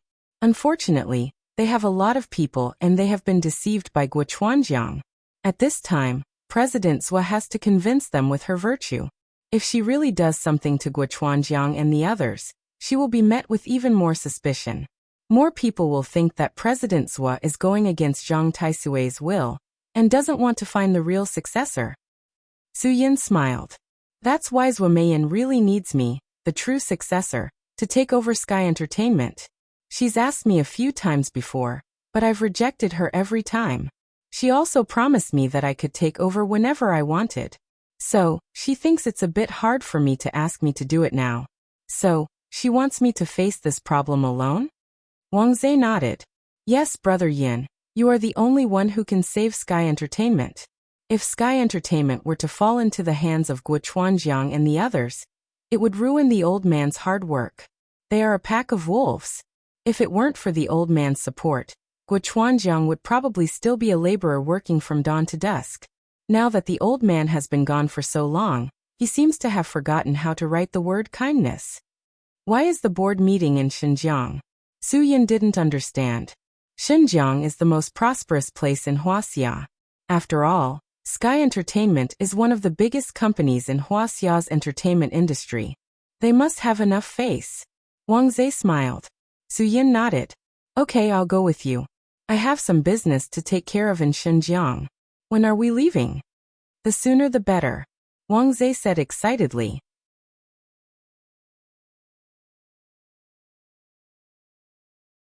Chapter 393. Su Yin asked someone to arrange a room for Wang Zhe and went upstairs to find Ruan Qingshuang. He felt that it was necessary to tell Ruan Qingshuang about his situation, so that he could get her understanding and support. Although Suyin didn't need to ask for leave for anyone when he went to Xinjiang, he still wanted to respect them. Guogua finished her homework early today, so RuanQingshuang, Qin Wan and Chou Yun were playing checkers with her. The four of them played happily on the big bed. Because Guogua always cheated, when they saw Suyin come in, they didn't have the time to look up at him. Even Ruan Qingshuang just stared at the chessboard and said, "I'm coming." Then she continued to supervise Guogua. "What are you playing? Why are you so serious?" Suyin walked over and glanced at them. "Checkers? When you play with Guogua, do you think you can win?" Just when Guogua wanted to explain that she often cheated and jumped 2 squares at a time, Qin Wan'er jumped the last chess piece at lightning speed and exclaimed, "I won! Ha ha ha!" A game of checkers full of disputes and cheating finally ended. Ruan Qingshuang took the chess pieces away and took a bottle of milk tea from the fridge for everyone. "Do you want to hear a story?" Suyin smiled and said to Guogua, "My story?" Guogua nodded seriously. "Yes." Ruan Qingshuang, who was originally full of curiosity about Suyin, immediately stopped what she was doing and looked back. Chou Yun was also stunned. She knew that Suyun's identity was very special, so she never asked about Suyun's story. Now that Suyin took the initiative to tell his own story, how could she not be shocked? "Tell your story when you were young, or how the Iron Man was made." Qin Wan'er was also curious, but she was curious about why Suyin was so strong. She was curious about how she could become like Suyin and Chou Yun. In that way, she would definitely be the real weirdo of the entire Hedong police force. Suyin looked up out of the window and said calmly, "I'm not an orphan, but I'm almost like an orphan. Because I haven't seen my parents until now. I don't know where they are, what they are called, or what they do. When I was young, I was sent to that isolated place by Zhang Taisui, who adopted me." Suyun's voice was peaceful and calm, which made people who heard it couldn't help but feel lonely. Ruan Qingshuang and Qin Wan'er couldn't understand how it felt to not see your parents. Guogua looked at Suyin quietly. She wanted to say that although she had heard that she had a good time with her parents, she couldn't remember it at all. "If it weren't for Zhang Taisui, I don't know what my life would be like." Suyin continued, "But I believe that it would be a million times worse than it is now. I would only be a beggar, a thief, a criminal. I would be a piece of garbage that wouldn't play any role in society. So I'm very grateful to Zhang Taisui for adopting me and sending me to that place. He let me go through a lot of hardships in that place, and let me become the person I am today." Ruan Qingshuang didn't have any feelings for her parents, but even so, she felt that her childhood was much happier than Suyun's. Seeing Suyun's calm expression, Ruan Qingshuang asked softly, "They abandoned you. Do you hate them?" "Hate? I hated them very much at the beginning. Because if I had parents, maybe I wouldn't have had to endure so much hardships in that place. At that time, I was much younger than Guogua. I didn't like the place that tortured me every day. I didn't like the days when I had to be woken up to receive training, before I could fall asleep." Suyin thought that he was still a snot-nosed bug at that time, and couldn't help laughing. "At that time, I loved to cry, but every time I cried, I had no food to eat. After a few times of starvation, I forgot how to cry. From then on, no matter how much pain I suffered, I would endure it, because I knew that once I cried, I would have no food to eat." Qin Wan'er opened her mouth wide. "What kind of place was that?" Suyin laughed at himself again. "Oh, at that time, I thought that I would be trained to be a killer. I thought that it was a den of demons. I thought that I was abandoned by Zhang Taisui. When I slowly became sensible, I realized Zhang Taisui's good intentions for me. Every day, I was the most active one in training. What my master asked me to do, I did double my best to complete. When I carried out my first mission, I finally found the value of my life. When I saved the first person in a drug dealer's base, I realized how great it was to bring hope to others." Everyone didn't say anything. Suyin didn't explain the place clearly. It must be for confidentiality, but they all roughly understood that it was a secret agency of the state. Because I was a child who couldn't see any hope since I was a child, I especially wanted others to see hope. When I thought so, I found that I also saw my own hope. The smile on Suyun's face came from the bottom of his heart. When I saw hope, I understood the meaning of life. After that day, I fell in love with that place. I fell in love with the place that exhausted everything I had every day. At that time, I swore that I would never let anyone who was sincere to me suffer any harm. When Su-Yun finished speaking, Cho-Yun asked tentatively, "The Zhang Taisui you mentioned, is he the founder of Sky Entertainment Group, Zhang Laoji?" Su-Yun nodded. "Yes." Wow. As soon as he said this, everyone was shocked. Even Guogua knew the status of Sky Entertainment Group in Huaxia's entertainment industry. Not to mention A-list female stars like Ling Jiling and Fan Bingbing. Idol groups like Jundae were also made famous by Sky Entertainment Group. It could be said that Sky Entertainment Group's influence in Huaxia's entertainment industry was very, very big. Guogua's eyes widened. Godfather, if that's the case, then Zhang Laoji is my godfather? Does that mean I can get the autograph of any star I want in the future? Yes. Su-Yun nodded helplessly. This little girl, how old is she to chase stars? You can get the autograph of anyone you want. Qin Wan'er frowned. The founder of Sky Entertainment Group, Zhang Laoji, has passed away. Su-Yun, are you okay? Ruan Qingxuang didn't pay much attention to these things, so she hadn't heard about it. Now that she heard Qin Wan'er say this, she couldn't help but exclaim and cover her mouth. She didn't care about Sky Entertainment Group, but Zhang Laoji could be said to be the only person close to Su-Yun in the world. It's been a long time. Su-Yun took a deep breath. I didn't even attend the memorial service. Am I unfilial? It's not that I didn't want to go, but I was really on a mission at the time. I didn't know at all. I didn't know until the mission was over. I didn't even have the face to kowtow in front of his grave. Although he sent me away when I could remember, and we didn't have any contact after that, I still felt that he cared about me very much. It's my biggest regret that I couldn't be with him until the end of his life.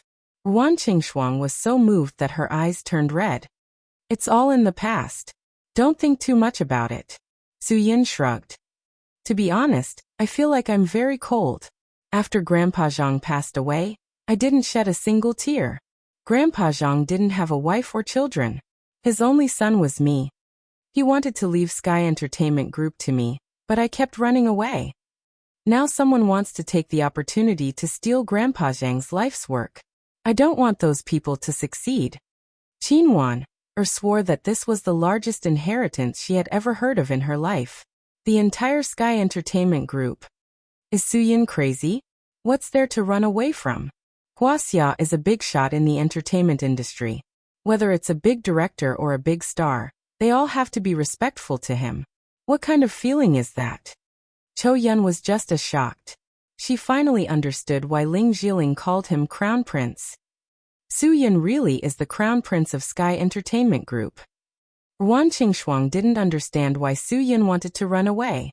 Maybe it was because she didn't know how big of a mess it was. If she knew how much Sky Entertainment Group was worth, she would probably run away too. We can't let those people succeed. Guogua raised her small arms in indignation. Daddy, I support you in defeating those people. If you don't take over Sky Entertainment Group, my god-grandfather will be very, very unhappy. So you have to take responsibility.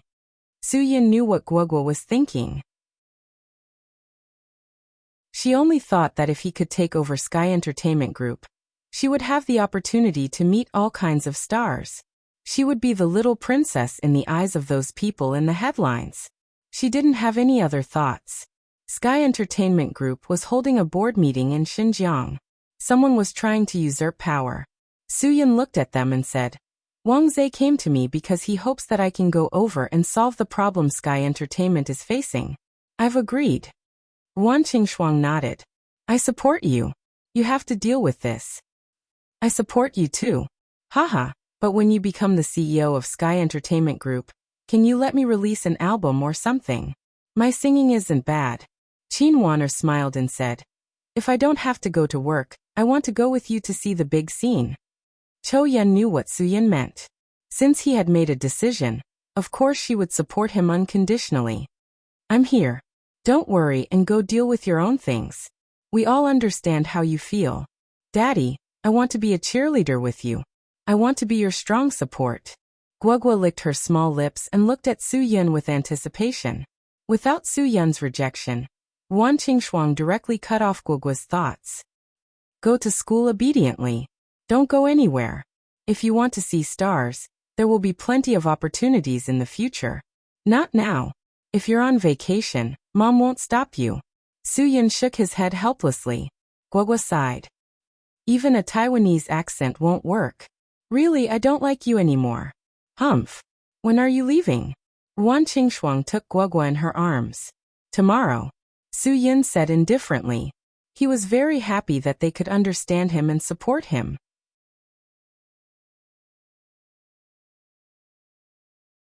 Chapter 394. The next morning, Su Yun woke Wang Zhe up at 5 o'clock. If he left early, Zhuo Meiyan wouldn't be in so much trouble. Zhuo Meiyan was suffering because of Su Yun, so Su Yun felt bad. It was just Sky Entertainment. He didn't believe he couldn't handle it. Wang Zhe wanted to go back early. He didn't tell Zhuo Meiyan that the board meeting would continue today. If Su Yun could arrive in time, Guo Chuanjiang and the others would shut up. Wang Zhe was excited at the thought. He was loyal to Zhuo Meiyan, so he didn't want to see her being questioned at the board meeting. We can definitely make it in time for the meeting at 10 o'clock. Wang Zhe looked at the time. At the end of every year, Sky Entertainment's board meeting would be held for many days. It would be held from 10 o'clock to 12 o'clock, and from 3 o'clock to 5 o'clock in the afternoon. Each meeting would be 2 hours long, and there would be a main topic. For example, the development of the entertainment industry, the renewal of the artists next year, or whether to poach an influential artist. In short, the meeting usually lasted for many days. Yesterday's main topic was the development of the entertainment industry, and the biggest issue was the construction of the Qingdao Film and Television City. However, because Guo Chuanjiang took the lead and changed the topic to Zhang Taisui's dying wish, it caused people to speculate whether Zhuo Meiyan was a usurper. So yesterday, no serious business was discussed. Su Yun wasn't interested in the board meeting. He just wanted to see what the people who were promoted by Zhang Taisui were up to. Even if he took over Sky Entertainment, he would mainly leave it to Zhuo Meiyan because he didn't know much about the entertainment industry. Usually, the entertainment news he cared about was nothing more than how Mr. Chen took photos, who he was with, and who he was in a scandal with. Moreover, Su Yun was sure that if he took over Sky Entertainment Corporation, this matter would definitely become a headline. He still had to explain himself. If he accidentally stole Teacher Wang's headline, he hoped that Teacher Wang wouldn't blame him, because he definitely didn't mean it. No matter how unintentional it was, he still liked listening to Teacher Wang's songs. After Wang Zhe got in the car, he turned on the CD, and a deafening song came out from the powerful Bose sound system. Give me your hands and your waist. Let us melt into this rhythm. Don't care about yesterday's sad scenes. Don't care about those unfulfilled promises. Let us rock together. Let us rock together. Forget all the pain. And rock together. Who knows what will happen tomorrow, so let us rock together to our heart's content right now. Su Yun gave him a thumbs up. Good tastes. I'm sorry, brother, I'm sorry. I was sleepy on the way to Hudong. That's why I played's voice. Wang Zhe grinned. I like it. Su Yun found a comfortable position and sat down. It seemed like Wang Zhe was also a car lover. Although his cheap Mercedes-Benz wasn't a supercar, after his modifications, whether it was in terms of power or sound, it wasn't much worse than those supercars. Car modification enthusiasts who liked to play with cars and didn't care about trifles didn't have many requirements. They only needed power and sound, nothing else. In their eyes, cars that had changed their wheel hubs, changed their color film, added daytime running lights, or changed their headlights were nothing but child's play. After Wang Zhe got on the highway, he was like a completely different person from when he was driving in the city. He stepped on the gas and easily reached 200 kilometers per hour. The speeding penalty was so severe, yet you still dared to drive so fast? Su Yun wasn't worried about his driving skills. He was worried that the penalty wouldn't be enough. Wang Zhe grinned and shook his 5 fingers. Brother Yun, the horsepower of my car has been modified to exceed this. The engine has been changed to an 8-cylinder one. I definitely won't be able to pass the inspection. It doesn't matter. Anyway, no one in Jibei City will investigate me. Also, I rarely drive far away. Suyin gave him a thumbs up. The original car had at most 200 horsepower. Wang Zhe had modified it to 500 horsepower. This was too crazy. The Ferrari FF that Zhou Yiming drove to pick up Suyin in Suang only had 660 horsepower. That car was 5 to 6 million yuan. It was 7 to 8 times more expensive than Wang Zhe's car. With his driving skills, Suyin knew why he dared to say that he would be able to make it in time for the board meeting at 10 in the morning. He finished the 5-hour journey in just 3 hours. He even rested twice in the middle of the journey. If this guy wasn't in the underworld, he would be able to make a name for himself on the racing track. At 9:15, Wang Zhe brought Suyin to the hotel booked by Shenzhen City's Sky Entertainment Group. Suyin raised his head and looked at the signboard of Xingkai Hotel. He couldn't help but look up. Is there a bar on the 88th floor? Yes, Brother Yin, have you been there before? The alcohol in the bar was too expensive. Some of them cost a few 100,000 yuan. Wang Zhe pursed his lips. A few 100,000 yuan could completely upgrade a car to a new level. Suyin shook his head. No, I haven't been there before. However, it wasn't easy for him to come to Xinjiang. No matter what, he had to go up and sit, right? Maybe he could even meet that bastard Shunji Nakamura inside. This time, Suyin wouldn't just give him a verbal warning. He also didn't care if his bodyguards would be forced to commit seppuku as an apology, because their master was beaten up. Let's go upstairs directly to find Director Zhua, Wang Zhe said. She will be very surprised when she sees you. Suyin shook his head. I won't go up first. The meeting probably hasn't started yet. It won't be too late for me to go when it starts.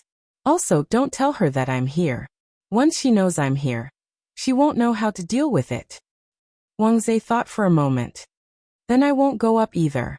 When Director Zhua asks me, I won't know how to answer. I'll just wait for you. The two of them just sat in the car and watched the various luxury cars coming in and out of Xingkai Hotel. If one didn't have some money, they definitely wouldn't be able to afford to stay in such a place.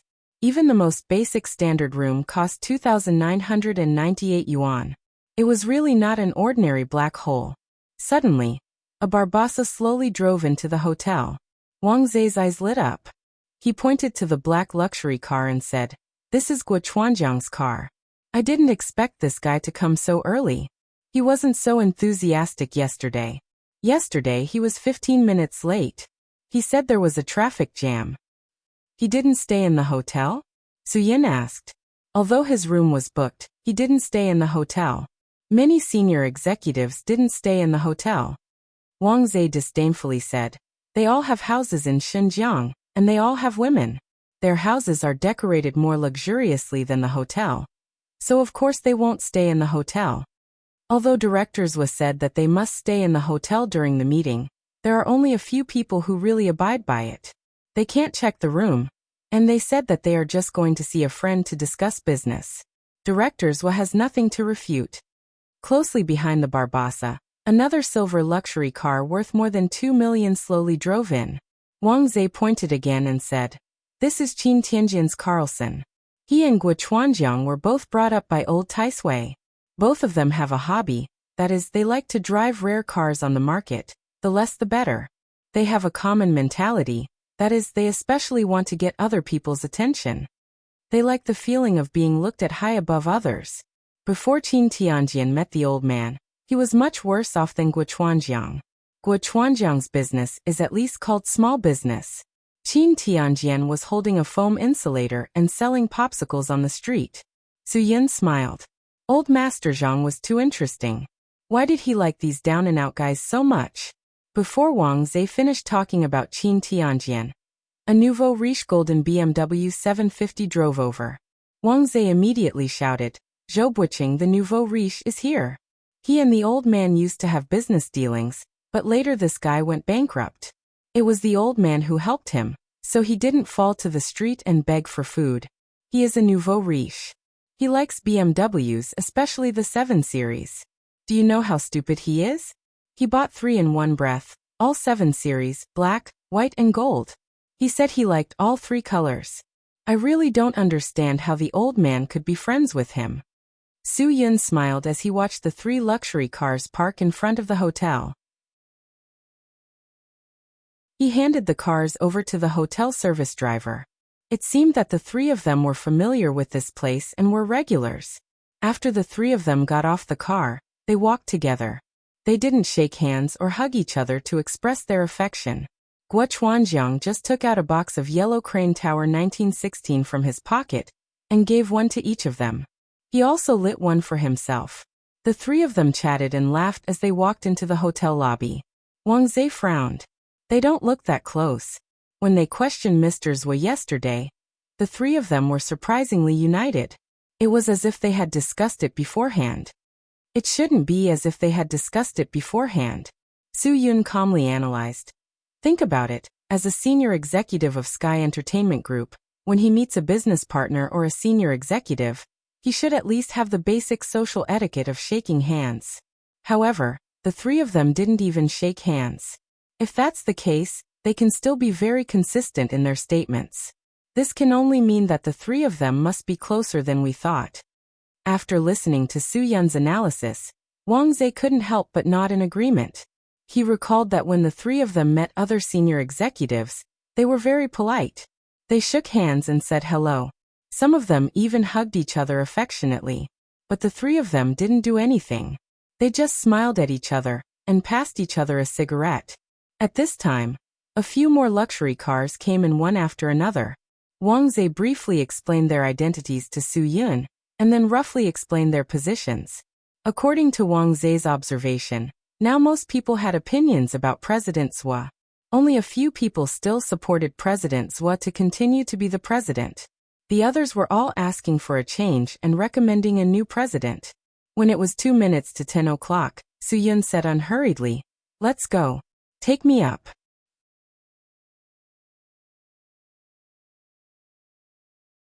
Chapter 395. The elevator quickly brought Su Yun and Wang Zhe to the floor where the conference room was located. As soon as the 2 stepped out of the elevator, they were stopped by a slender figure. Wang Zhe froze for a moment. Before he could speak, Su Yun gestured for him to find a place to rest and leave the rest to him. Speaking of Feng Ying, she was definitely the most competent senior secretary in Sky Entertainment. She was also the only secretary in Sky Entertainment who was in charge of astronomy and geography, because she grew up by Zhang Taisui's side. Even Zhou Meiyan had to give her face. Needless to say, everyone else was also in awe of her. Moreover, Feng Ying's work ability was too strong. Under her care, she trained administrative secretaries, personal secretaries, conference secretaries, public relations secretaries. Each one of them was a talent in their own field. And these senior secretaries she trained were all by the side of the higher-ups, significantly increasing the efficiency of Sky Entertainment. Even Zhang Taisui said he couldn't compare to her. Although Su Yun and Feng Ying didn't meet very often. At least every time Su Yun came to visit Zhang Taisui, Feng Ying would be there. Zhang Taisui said she was his left and right hand. Once he left Feng Ying, he couldn't do many things smoothly. Therefore, Feng Ying's position in Sky Entertainment was very special. Looking at Feng Ying in front of him, Su Yun smiled. "Sister Feng Ying, I haven't seen you for a few days and you've become prettier. Every time I see you, I feel like you're younger than last time. What kind of rejuvenating medicine did you take?" "It's impossible that I'm younger than last time, but you're much better at talking than before. There's no doubt about that." Feng Ying smiled slightly. Su Yun's flattery was quite effective. No woman would not like a handsome young man to praise her for being young and beautiful, especially a woman like Feng Ying who was already in her 30s. Perhaps they did not say it out loud, but they definitely cared about it in their hearts. Feng Ying pointed at the other end of the corridor. "The meeting has already begun. To be honest, I didn't expect you to come. When I found out Wang Zhe left Xinjiang, I've been wondering where he would go. I thought of many possibilities, but I didn't expect him to invite you. Just now, I accidentally saw Wang Zhe's car coming back from upstairs, so I went down to take a look." Su Yun smiled. "Then why didn't Sister Feng Ying say hello to me? Since Guo Chuanjiang's car arrived at the hotel, I don't know what kind of surprise you want to give them, so I can only ignore you for now." Feng Ying smiled and said, "I haven't told Meiyan that you're here yet.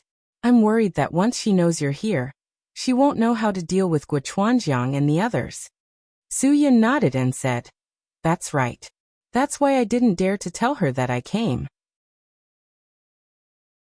I was also afraid that she wouldn't know how to deal with those guys. I didn't think Sky Entertainment would have this kind of problem. If the old man was still alive, I wouldn't even dare to think about it." Feng Ying didn't answer this question. She raised her hand to signal Su Yun to follow her in. If Su Yun went in now, Sky Entertainment's board of directors would be in an uproar. I wanted to go to the door and listen. Zhuo Meiyan wasn't someone who admitted defeat so easily. Su Yun nodded and followed Feng Ying. The two stopped at the door of the meeting room. Through the crack in the door, they could roughly hear the argument inside. In order to win the atmosphere, everyone's voice was loud. Zhuo Meiyan didn't seem to be flustered by the questioning. Her aura was still strong. "As I said, I already know where old Taisue's godson is, but he isn't ready to take over Sky Entertainment yet. This is the last time I'll say this. If you still want to continue this topic, don't blame me for not giving face to anyone." Zhuo Meiyan was already very disgusted by this topic. She was currently concerned about the construction of the Qingdao Film and Television Plaza. This was Zhang Taisue's lifelong pursuit. He wanted to create an Oriental Hollywood, the largest film and television plaza in the world. Nowadays, everyone in the film industry was proud of being able to go to Cannes and Venice. Celebrities even considered walking the red carpet at those places as their lifelong dream. Zhang Taisui wanted to overturn this traditional way of thinking. He wanted the film industry in the world to be proud of going to his film and television plaza, to walk the red carpet of Huaxia. Although Zhang Taisui had gone to another world before the project was completed, Zhuo Meiyan still swore to complete it. The project was now in the implementation stage. The person in charge of it was Guochuanjiang, the noodle stall owner who was brought up by Zhang Taisui. Perhaps humans were too selfish and greedy. When Zhang Taisui was alive, these people who were always respectful to him started to have their own ideas. When this important matter was in Guochuanjiang's hands, Guochuanjiang brought up another topic.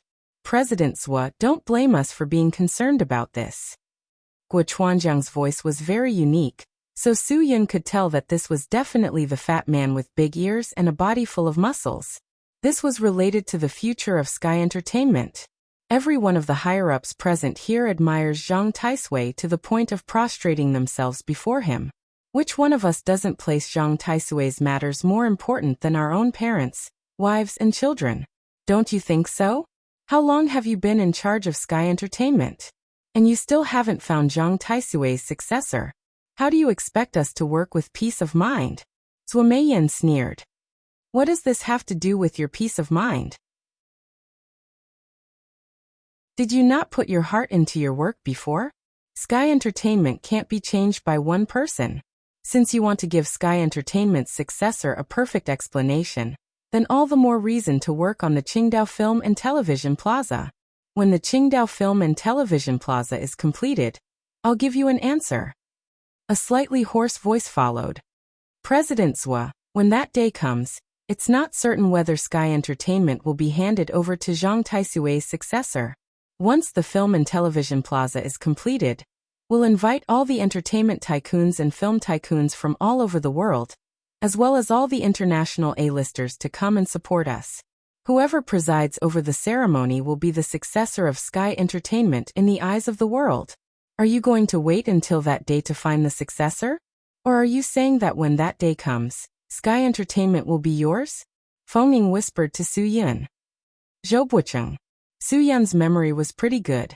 He quickly connected the speaker with the nouveau riche who got out of the golden BMW 750. The man wasn't very tall, and he was slightly chubby. He wore 4 jade rings on both of his hands. The Tian Huang jade ring on his left thumb was definitely expensive. It was said that it was priced at 50 to 60,000 yuan per gram on the market. Su Yun estimated that the ring was close to 50 grams. It was probably worth a few 100,000 yuan more than his golden BMW. Zhou, you can eat whatever you want, but you can't say whatever you want. Zhuo Meiyan's emotions were clearly a bit agitated. Su Yun had saved her and her brother's life, and Zhang Taisui had adopted her and her brother. In this lifetime, she would never have any ill intentions towards Zhang Taisui and Su Yun. Now that Zhou Buqing had actually splashed dirty water on her, she was somewhat unable to accept it. Boss Zhou, don't get too emotional. Another rough voice said. Maybe Boss Zhou and Boss Guo are a little too much. I can understand what you're thinking. We're all doing this for the good of Sky Entertainment. There's no doubt about that. But what you're doing now will more or less make people think the wrong way. Ever since Zhang Taisui passed away, you've been in charge of the company. You've always been a man of your word. We can't accept your arbitrary way of doing things.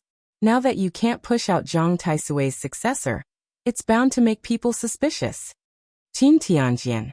Feng Ying knew their voices like the back of her hand. Su Yin recalled that the middle-aged man who got out of the silver Carlson was very tall. He was a head taller than Zhou Buqing. Although he had a unique taste in cars, Su Yin believed that he didn't have much taste. He only chose this brand because it was rare to see this brand of luxury car on the market. It could be seen from his outfit. He was wearing a Chinese tunic suit, casual pants, and a pair of extremely colorful emerald green LV sneakers. Although this pair of shoes cost more than $1,000, it more or less made people feel a little funny when matched with his outfit. After all, he was born selling popsicles on the street. Even if he had more money than he could spend in his lifetime, his taste was still at a beginner level. He was wearing $1,000 LV sneaker, but he was far less fashionable than the hooligans on the street who wore $100 sneaker. They were both good cop and bad cop. The three of them must have a good relationship, right? Su Yin smiled. Feng Ying probably knew more about them than Zhou Meiyan. After all, the three of them had been with Zhang Taisui for a long time. Feng Ying shook her head. My understanding of them is the same as President Zhuo's understanding of them. Before Zhang Taisui left, the three of them would never have said such things. In front of Zhang Taisui, they were always respectful. They were respectful and didn't have any other thoughts in their hearts. They were definitely loyal to Zhang Taisui. But after Zhang Taisui passed away, I seem to be getting to know them all over again. It's not easy for a person to hold on to their feelings of gratitude for so long. Su Yin smiled. At least the three of them worked wholeheartedly for the Sky Entertainment Group before the old man left. With this capital, I'm afraid I have to be respectful in front of them. Haha, after all, I didn't contribute anything to the Sky Entertainment Group. Feng Ying smiled and didn't reply.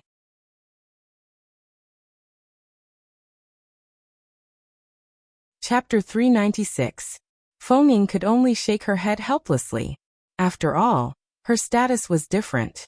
Although she had a high position in Sky Entertainment and was in charge of a lot of things, she didn't have any actual power. To make an inappropriate comparison, Feng Ying's status in Sky Entertainment was equivalent to the palace's minister of the imperial household, while Guo Chuanjiang and the others were all first-rank officials. Hearing Zhou Meiyan's words, Guo Chuanjiang was a bit angry. President Zhou, you can't say that. What do you mean by the result of our private discussion? How many years have I been in Sky Entertainment? Oh right, you don't know. I've been in Sky Entertainment much longer than you. Although Zhang Taisui took you in as his disciple and your status seems to be higher than mine, Zhang Taisui was also personally taught by me. But then again, I was also brought up by Zhang Taisui. Although he and I are not master and disciple in name, we still have a master and disciple relationship. Not just me, President Qin and President Zhou are also master and disciple. So let's not beat around the bush. Let's put everything on the table. President Zhou, if you don't want to hear it, you shouldn't say that we discussed it in private. The corners of Su Yun's mouth curled up slightly, and there was a hint of evil in his smile. Guo Chuanjiang sure knows how to flatter himself. The relationship between master and disciple, to think that his oily brain could think of such a thing. As the saying goes, 3 heads are better than Zhuge Liang. The 3 of them obviously have some ability. Otherwise, Zhang Taisui wouldn't have taken them in. Only Zhou Meiyan can stand it. Then why don't you go in and help her out? Feng Ying looked straight at Su Yin. As long as Su Yin said the word, she would immediately push open the door and go in. If Su Yin appeared now, the people inside would be completely dumbfounded. Wait a bit. Su Yin shook his head. I don't think Zhuo Meiyan has reached her limit yet. She hasn't flipped out yet. If I go in too early, she won't know what to do. If she can handle it, then it'll be best. It'll be good if I show up at the ribbon-cutting ceremony. Feng Ying shook her finger. A crown prince with no achievements wants to be promoted. Even a secretary like me can't convince the people. Do you think it's appropriate? Su Yin, I think it's time for you to take over Sky Entertainment. Take advantage of the Qingdao Film and Television Plaza to get to the top. First, you'll be able to convince the public, and second, you'll be able to help her out. Don't even think about cutting the ribbon, because whether or not we can get that piece of land depends on Guo Chuanjiang. Su Yin finally understood why Guo Chuanjiang was so aggressive. It turned out that Guo Chuanjiang was confident. He felt that once Sky Entertainment Group left him, their plans for Hollywood in the East would be ruined. Don't think that this is a simple matter. The piece of land that Sky Entertainment has taken a fancy to is also being taken by other companies. Everyone knew that Zhang Taisui's idea was a good one. Huaxia's movie market was too big. Everyone knew how much money those foreign blockbusters took away from Huaxia. Feng Ying's words made sense. Qingdao's location is very good. It has good air quality compared to other coastal cities.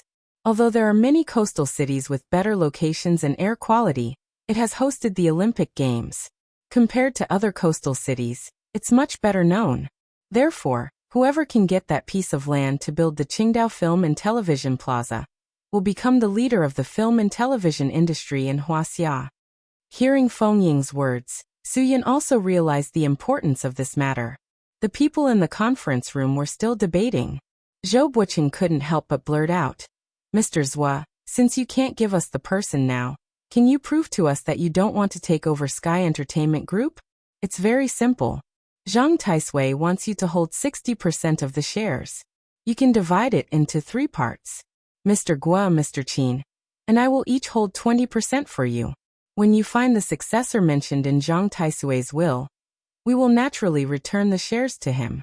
He can still inherit Sky Entertainment Group according to Zhang Taisui's will." When he said this, not only did Zhuo Meiyan's expression change, but all the other executives in the room also changed. This was no small matter. Feng Ying's brows furrowed. She had thought of all kinds of possibilities, but she didn't think that they would be so bold as to directly ask for the shares. Zhuo Meiyan was now in charge of Sky Entertainment Group because of this 60% of shares. If she lost it, she would have no say in Sky Entertainment Group. Are you dreaming? Mr. Zhou, I advise you to wash your face and go to the window to get some fresh air. Zhuo Meiyan didn't show any mercy. I don't know what kind of education Mr. Zhou has, but I'm sure you've heard of the idiom daydreaming. Unless you encounter a ghost during the day, then you can continue to daydream. This shares belongs to Zhang Taisui. I will hold it on his behalf until his adopted son inherits Sky Entertainment Group. How could I possibly give something so important to you? What are you trying to do? What are you thinking? Everyone knows what you're thinking. Qin Tianjian stood up to smooth things over. Mr. Zhua, I didn't even graduate from elementary school. I don't know what everyone knows is. But I want to say something fair. If the shares are in the hands of each of us, wouldn't it be more appropriate? You hold 60% of the shares by yourself. If you don't want to give it to us, who can stand up and say anything? Everyone is here today. Everyone knows about this. You won't suspect us of being disloyal, right? The fat on Guo Chuanjiang's face trembled. Mr. Zhua, isn't it more appropriate to say that everyone knows what you're thinking? As soon as these words were spoken, all the higher-ups cast doubtful gazes at Zhuo Meiyan. Zhuo Meiyan was speechless for a moment. These 3 people were echoing each other, and she was really at a loss for words. She knew very well that no matter what she said now, it would give others the impression that she was trying to defend herself. Unless she really handed over the shares with a big wave of her hand, she would not be able to obtain the support of the other higher-ups. But if she did that, then the power of Sky Entertainment Group would be in the hands of these 3 people. To be honest, Zhuo Meiyan didn't believe that these 3 people would give back the shares. No one would complain about having too much power, no one would complain about having too much money, and even more so, no one would complain about their status soaring to the sky like a rocket. That's right, Mr. Zhua. How can you prove that you're not disloyal? You don't want to keep holding on to the shares forever, do you? Zhou Buqing purposely dragged out the last word. The entire conference room fell silent. Then there were all kinds of whispers of doubt. Even the executives who supported Zhou Meiyan at the beginning couldn't help but doubt her motives. After all, Zhang Taisui had passed away for so long. Zhou Meiyan didn't show any signs of bringing the successor to them. This was human nature.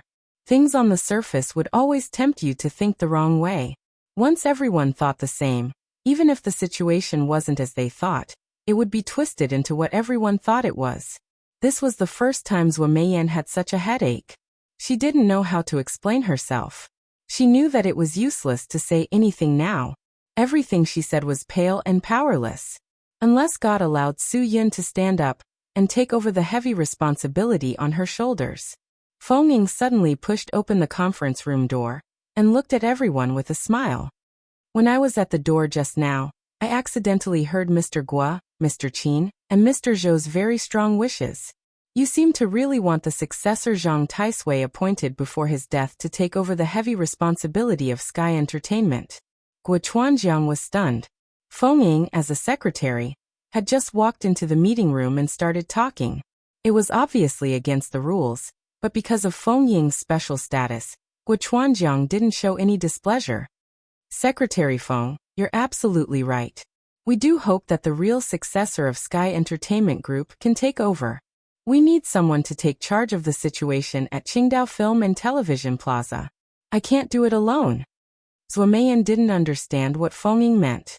She didn't expect Feng Ying to help her out. She looked at Feng Ying gratefully. She knew that Feng Ying couldn't explain anything to the three of them. Then I'll give you a surprise. Feng Ying smiled. Maybe it's fate. I accidentally found out that the real heir of Sky Entertainment is staying in the same hotel as us. What a joke. Since you want him to come so much, I did the right thing by bringing him here. Zhou Meiyan's eyes widened. How was that possible? Su Yin was at Xingkai Hotel. Zhou Meiyan kept signaling Feng Ying with her eyes. She didn't want Feng Ying to spend money to hire a fake to help her out. If that happened and she was exposed, she wouldn't be able to explain herself. Guo Chuanjiang's jaw almost dropped. He had met Su Yin before. In his eyes, Su Yin wasn't interested in Sky Entertainment at all. And if he wanted to take over, he didn't have to wait until now, right? Didn't Zhou Meiyan already take over? How is that possible? Haha, Secretary Feng, you're too good at joking. Qin Tianjian was stunned. He quickly recovered. Even if we want Zhang Taisui's heir to take over the company as soon as possible, we can't just talk about the devil. Feng Ying smiled. He's already here. Do you think I'm joking? President Qin, you should know me. I like to joke around. But when it comes to work, especially when it involves the future of Sky Entertainment, how could I joke around? Don't you think so? Zhou Buqing quickly said. Secretary Feng, you don't think that since we haven't met the heir, we'll just find a random actor to play the role, right? Haha, if that's the case, I'll get angry. This isn't a small matter. Feng Ying nodded and said seriously, if someone really made such a big joke, I think I'd get angry too. Zhou Meiyan was the most nervous person in the room right now. Feng Ying was right. Everyone who knew her knew that even though she liked to joke around, she was always very serious when it came to work. She would never joke around in the slightest.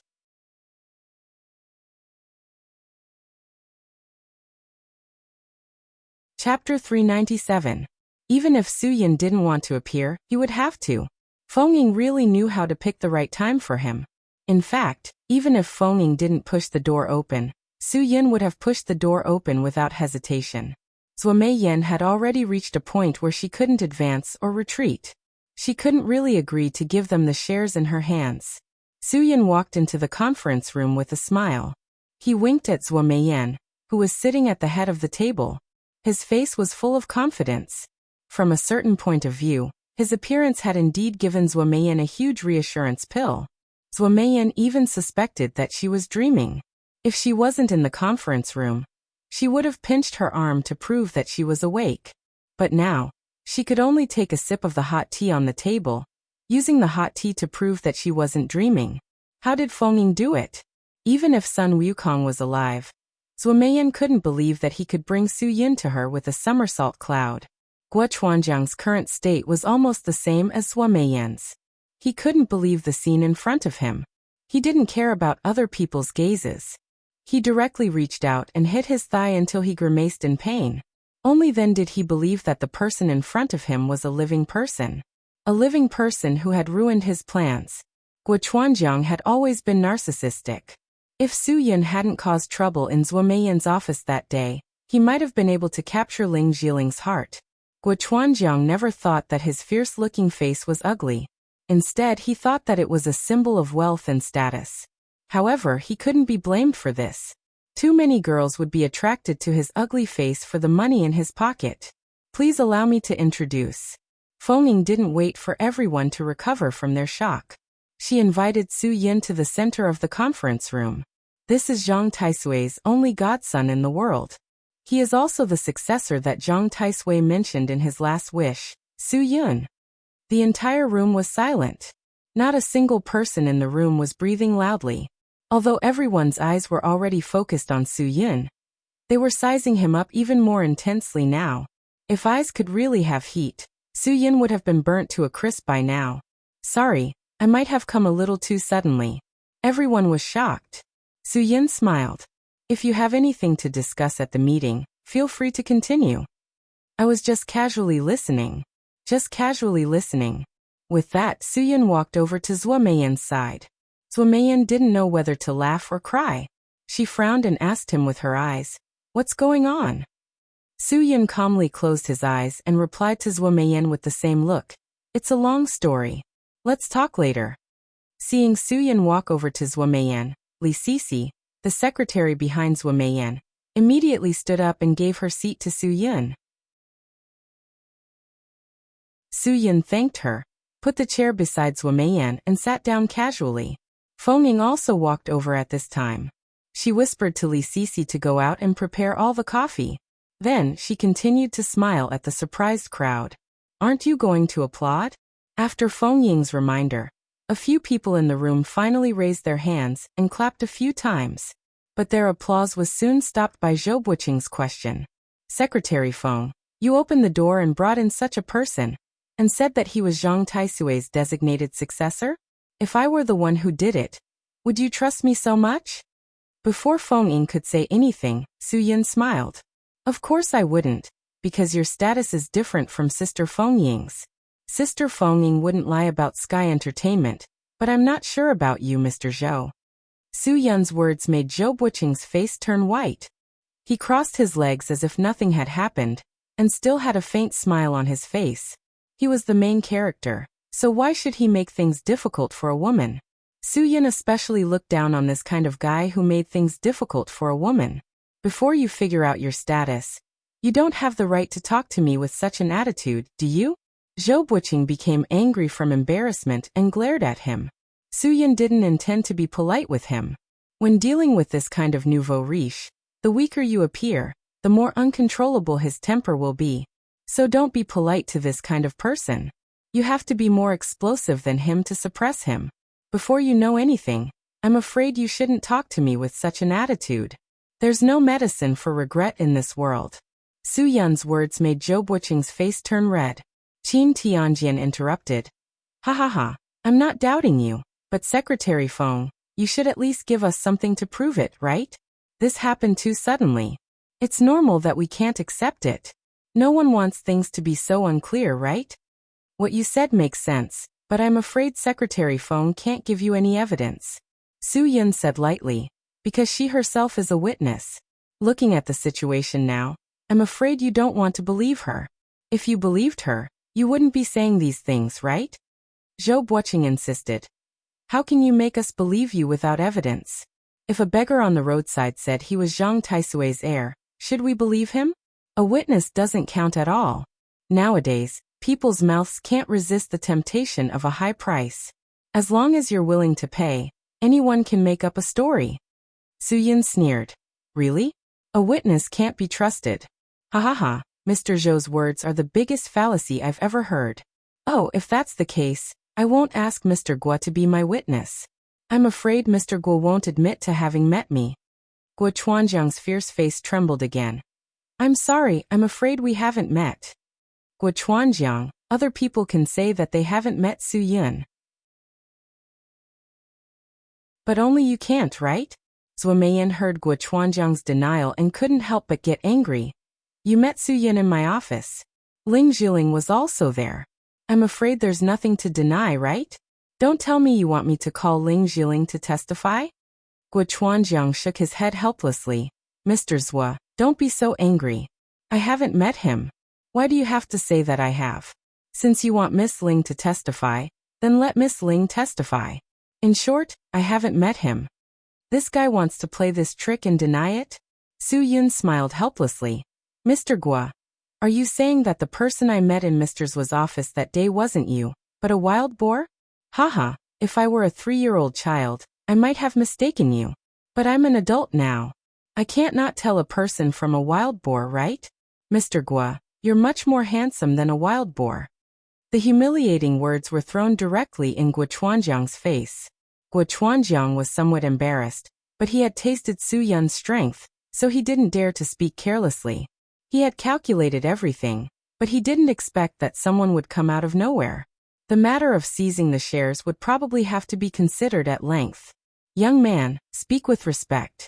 The other executives also had 3 supporters, and they all started to scold him. Of course, those who remained neutral also began to whisper. After all, among all of them present, only Zhuo Meiyan and Feng Ying had seen Zhang Taisui's successor. Now that both of them had acknowledged this person was more or less a possibility.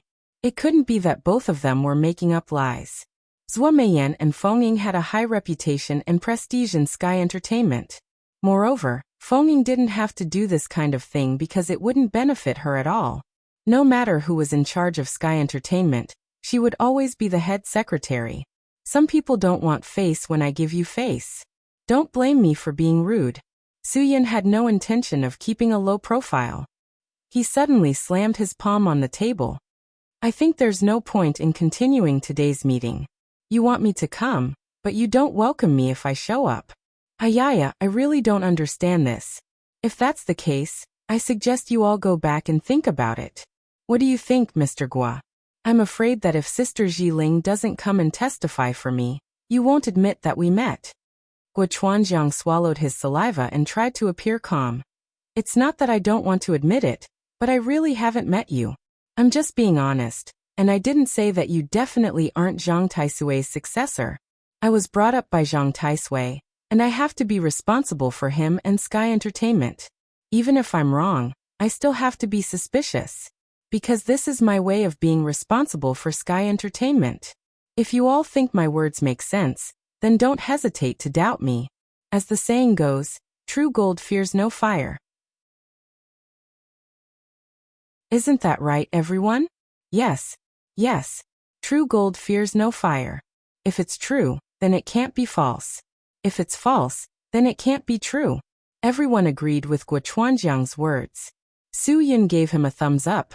Mr. Guo, it's a waste of your talent if you don't run for president in America. Since you've said that, then I have nothing else to say. Su Yun stared at Guo Chuanjiang for a long time. He wanted to see how Guo Chuanjiang would turn him into a fake. If he really had that ability, then Su Yun would be convinced. At first, Guo Chuanjiang still dared to look at Su Yun, but after a few seconds he didn't know why, but a chill suddenly rose up in his body. The bone-chilling feeling made him break out in a cold sweat. What a terrifying gaze. Guo Chuanjiang always thought that he had strong willpower.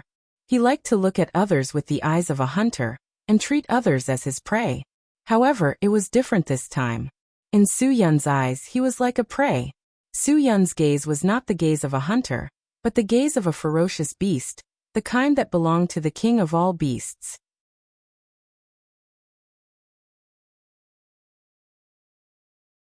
Chapter 398. Why didn't you tell me in advance? Zhuo Meiyan said calmly. Zhuo Meiyan didn't expect Wang Zhe to make the decision on his own. She also didn't expect Su Yun to follow him. Inside Zhuo Meiyan's business suite, Wang Zhe lowered his head and waited to be scolded. Even though his intentions and results were good, He had to admit that he had made a mistake by not mentioning it to Zhuo Meiyan. He knew that if he had told you in advance, you wouldn't have let him do it. Feng Ying handed out several bottles of water to everyone. I don't think Wang Zhe did anything wrong. Su Yin smiled. Did you think that even if he had asked me to come, I wouldn't have agreed to help you? That's right. Zhuo Meiyan didn't deny it. If Su Yin was so easy to talk to, he wouldn't have been so vague when she asked him when he would take over Sky Entertainment. Of course she didn't know that he would stand up at such a crucial time. Of course I would stand up for something as important as Sky Entertainment. Su Yin, did you think I would just watch Sky Entertainment be taken away by those ungrateful bastards? Haha, when Sister Jiling comes, she'll be able to expose Guo Chuanjiang's lies in front of everyone. Although it won't be enough proof of my identity, it'll make the other executives realize that Guo Chuanjiang and the other two aren't trustworthy. Zhuo Meiyan nodded in agreement. Actually, you don't need any proof. As long as Sister Feng Ying and I are your witnesses, you'll be able to take over. You don't need to show them any proof. Sister Feng Ying and I are the best proof. Only Sister Feng Ying and I know your identity. Su Yin smiled. But Guo Chuanjiang and the others definitely won't admit it. That Zhou Buqing is definitely a difficult person to deal with. There's also Qin Tianjian. People like the Smiling Tiger are often the most terrifying. As long as the three of them are here, I'm afraid no one will believe me if I don't show them proof. Feng Ying said calmly. But the proof is the two of us. If no one believes us, then any proof is useless. If it weren't for the instigation of the three of them, it wouldn't have been so troublesome. I have already called Ling Jiling. She will arrive in Xinjiang tonight. Zhuo Meiyan coldly said. Let her prove that Guo Chuanjiang is a person who speaks irresponsibly first. Then everyone will believe us more. At this time, Li Sisi gently knocked on the door and said to Zhuo Meiyan, Director Zhuo, there's a call from the company. They said that there's something very important that you need to confirm. Do you have time now? You do what you need to do. I'll make arrangements for Su Yun. Feng Ying said to Zhuo Meiyan. I will book the nearest suite. Su Yun shook his head. Don't be so wasteful. I don't need an office or business. Why would I stay in a suite? I saw the price list for Xinkai's accommodation when I was in the lobby. Sister Feng Ying, it's too much of a scam for you to book the cheapest accommodation for me. Feng Ying smiled awkwardly. Su Yun, you're the successor of Sky Entertainment Group. How could I let you stay in the cheapest standard room? Since I'm the successor, then Sister Feng Ying, shouldn't you listen to me?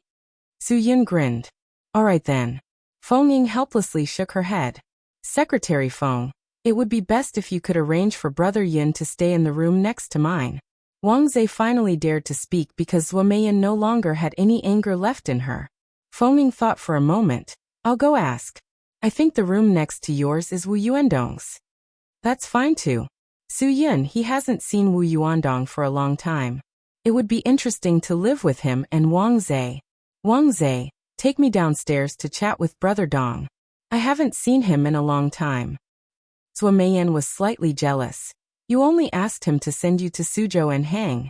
You're so close? Brother Dong? You're the CEO of Sky Entertainment Group. You can't call him that anymore. All right, we'll listen to you. Director Zhuo, take your time. We'll leave first. Su Yun smiled and got up to leave. Before he left, he turned back and said gently, Meiyan, thank you for your hard work. Hearing Su Yun's gentle voice, Zhuo Meiyan couldn't help but feel touched. She never thought that Su Yun would say something like that to her. She also never thought that Su Yun would understand that everything she did was for him. Back then, Zhang Taisui had told her that although he hoped that Su Yun could take over Sky Entertainment Group, he didn't know if Su Yun really wanted it or not. But he was also worried that with Su Yun's personality, he wouldn't be able to stay in that place. It was a very serious problem. If one day, Su Yun couldn't stay in that place, Zhang Taisui certainly hoped that he could take over Sky Entertainment Group. Zhang Taisui wanted Su Yun to take over Sky Entertainment Group, but he didn't want to force him to do something he didn't like. That was why Zhuo Meiyan took on this heavy responsibility. She hoped that before Su Yun wanted to take over Sky Entertainment Group, Sky Entertainment Group would be able to operate normally. Now that Sky Entertainment Group was in such a big mess, Zuo finally didn't know what to do. How could she not be touched when Su-yun appeared and said something like that to her? Watching Su-yun's back as he left the room, Zuo felt as if a huge rock had been lifted from her heart. This man who had saved her life had always been so mysterious and unpredictable in her eyes. Director Zuo phone. Li Sisi reminded Zuo. Zuo came back to her senses.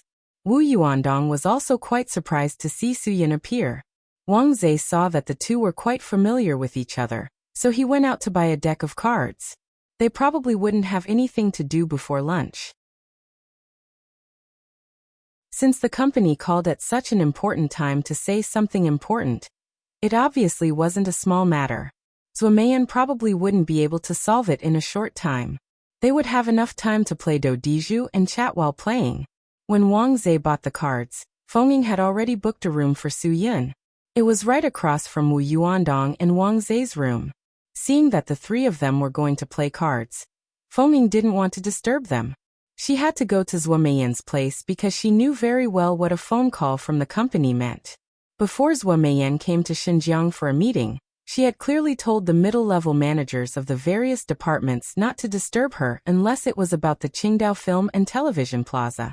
The phone call at this time obviously had something to do with the Qingdao Film and Television Plaza. They had just had a small conflict with Guochuanjiang, and the Qingdao Film and Television Plaza project was already in trouble. It was very likely that Guochuanjiang had done something. Perhaps men of a certain age didn't like to play small games like dodiju. They only liked to play games like mahjong. Winning or losing was always in the 6 digits, which was exciting enough. Therefore, Guochuanjiang invited Qin Tianjian and Zhou Buqing to a tea house he was familiar with to play mahjong. Even though they were short of one person, Guochuanjiang didn't invite a fourth person. The fewer people who knew about something, the better. Also, before the two of them came, he called the leader in charge of the land in Qingdao. He said that he had been having a hard time in the company recently, and hoped that the leader could help him put some pressure on Sky Entertainment. Of course, the leader understood what Guochuanjiang meant. Guochuanjiang had talked to him a lot for this land. Now that the land was about to be given to him, he actually made such a request. Obviously, he wanted to take advantage of this opportunity to make some money. Faced with such a good opportunity to make some money, the leader of course wouldn't let it go. Lao Guo, are you sure you saw that young man in Zuo office? Zhou Buqing still didn't believe it. Even though Guochuanjiang said it himself, he still didn't believe it. Guochuanjiang sighed. Of course I'm sure.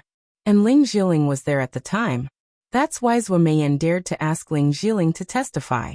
Tell me, if Ling Zhiling comes to testify for that brat, wouldn't I become a scoundrel who has no credibility and spouts nonsense? Qin Tianjian smiled. Mr. Guo, don't be so nervous. It hasn't happened yet. And even if Ling Zhiling came, so what? What if she doesn't testify for them? Hee, then they'll be the scoundrel with no credibility. Lao Qin, what do you mean? Zhou Buqing was stunned and puzzled. 8. Qin Tianjian threw down a mahjong tile and said enigmatically, Mr. Zhou, it's not that troublesome. As the saying goes, money makes the devil push the millstone. It's even more so in today's society. Money makes the devil push the millstone. What's the point of everyone going out? Isn't it all for money and reputation? Ling Zhiling is just an artist under our Sky Entertainment group.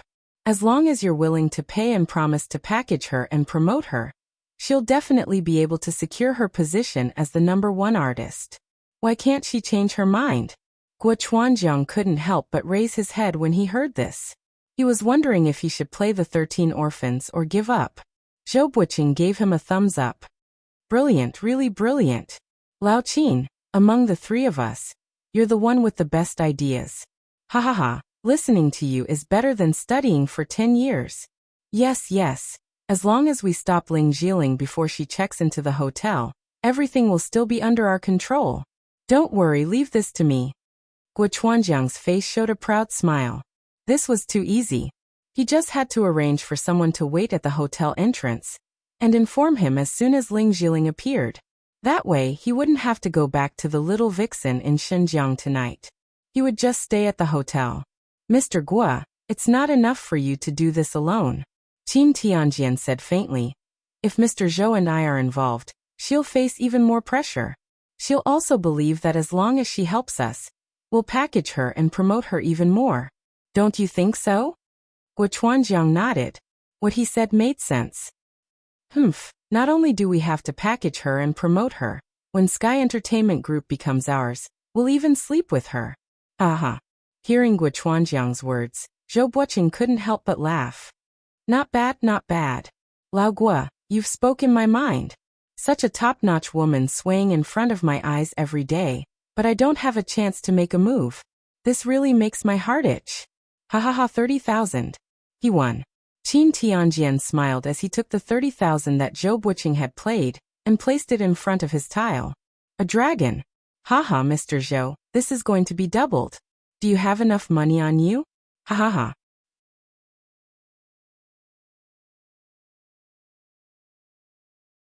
Chapter 399. Zhuo Meiyan didn't expect Qingdao to suddenly change their mind and say that they didn't want to transfer the Gold Coast to Sky Entertainment Group. Sky Entertainment Group had used a lot of money and connections to get this place, but now the other party had suddenly changed their mind. Zhuo Meiyan was a little confused. She didn't know how many phone calls she made that afternoon, and how many connections she used to find out why. In the end, she didn't get a solid answer. Zhuo Meiyan was more or less suspicious of Guo Chuanjiang. She guessed right, Guo Chuanjiang was indeed behind this. But she couldn't say anything without evidence. Zhuo Meiyan couldn't help but feel annoyed. Zhuo Meiyan had a habit of not wanting anyone to disturb her at times like this. Before she thought of a solution, she wasn't even in the mood to eat. Feng Ying knew this, so before Zhuo Meiyan came out of her room, she didn't let anyone disturb her, not even Su Yin. Su Yin didn't know what was going on, and he didn't have the strength to help her. The only thing he could do now was to pray for Zhuo Meiyan. Without Zhuo Meiyan, dinner ended quickly. Watching the night fall, Su Yin couldn't help but think of the bar on the 88th floor of Xingkai Hotel. I heard there's a bar there, and it's pretty good. Have you been there? Su Yin smiled and said to Wu Yuandong and Wang Zhe, I heard that it's the best angle to overlook Xinjiang Beach. Come with me to have a look? Wang Zhe was stunned. Brother Yin, that place is probably the most expensive place in Xingkai Hotel. It's very dark. Normally, a bottle of red wine is sold for a few thousand yuan outside, but here it's over 10,000 yuan. If you really want to drink something good, you'll have to spend hundreds of thousands, or even hundreds of thousands. Wu Yuandong chuckled and said, Brother, if you want to celebrate the fact that you're about to take over Sky Entertainment Group, I'll take you to a good place to drink. I guarantee that you'll drink to your heart's content, and we won't rip you off. Are there many beautiful women? Wang Zhe was quite interested. I haven't paid much attention to that, but that bar is very popular, so there must be many beautiful women there. Wu Yuandong nodded and said with certainty, Who cares whether it is a lot or not? Won't we know when we get there? Su Yin shook his head. If you want to go to the bar on the 88th floor of Xingkai. Since you're already in Xinjiang, if you don't find the best spot to enjoy the beautiful night view of Xinjiang Beach, wouldn't it be a wasted trip? Even if his wine was expensive, it was only expensive because of the position. It costs you 50 yuan to ride the Ferris wheel and enjoy the night view. Not to mention that it's on the 88th floor of Xingkai. Was he really going? Wu Yuandong felt that Su Yun's words were indeed reasonable. He had followed Zhuo Meiyan to Xinjiang so many times, but he had never seen Xinjiang before. Su Yin got up and went out. Let's go. Wang Zhe saw the two of them go out one after another, and of course, he did not hesitate to follow. He had been to the bar before, and he had gone up with Zhuo Meiyan to meet a Hollywood film tycoon. That tycoon was a Jew, and it was at that time that Wang Zhe understood why people all over the world said that Jews were rich. They drank red wine that cost hundreds of thousands as if it was Coke, and they did not feel the slightest bit of heartache. The three of them took the elevator to the 88th floor, and immediately, someone led them to their seats. For such a high-end place, those who dared to come were definitely not ordinary people, so the waiters would never judge a person by their appearance, nor would they judge whether a person was rich or not by the way they dressed. Nowadays, tycoons liked to wear custom-made military coats when they went out, and no one dared to judge whether a person was poor or not. When the three of them sat down, the beautiful waitress gave each of them a thick and luxurious wine menu. Please take a look and see what you would like to drink. Sitting in a position where he could overlook the entire bund, Su-yin felt quite good. It was just like the song, I'm in a mood now, and I'll get drunk if I drink soda, oh yeah. Su-yin was not a wine taster, and he was not an alcoholic, so he did not have any requirements for wine. You two can order whatever you want. Wu Yuandong and Wang Zhe held the luxurious wine menu and looked at it for a few minutes. They raised their heads and looked at each other. Then they turned their eyes to Su-yin at the same time. Su-yin did not feel anything at all, and he continued to enjoy the night view of Xinjiang. Just now, Su-yin noticed that there were not many people in the bar. Perhaps it was because it was still early, so he did not see any Dongying people. Su-yin chose this position for two reasons. First, he could overlook the night sky of Xinjiang. Second, this position was hidden, and he could observe the situation at the door at any time to ensure that he did not miss any customers entering or leaving. Although Su-yin knew that it would be difficult to meet Junji Nakamura on his first day here, unless his luck and character exploded, Su-yin was still afraid of missing this opportunity. Brother Yin, you order. I really don't know what to drink. Wang Zhe interrupted Su-yin's thoughts and whispered. I said I wouldn't come, this place is too expensive. Wu Yuandong was also a little embarrassed. Although he was prepared for this place to be very expensive, he really did not expect it to be this expensive. There was not a single bottle of wine below 5 digits on the entire wine menu. The cheapest one was 28,000 yuan. This was even more expensive than Sun Ernyang's meat bun shop.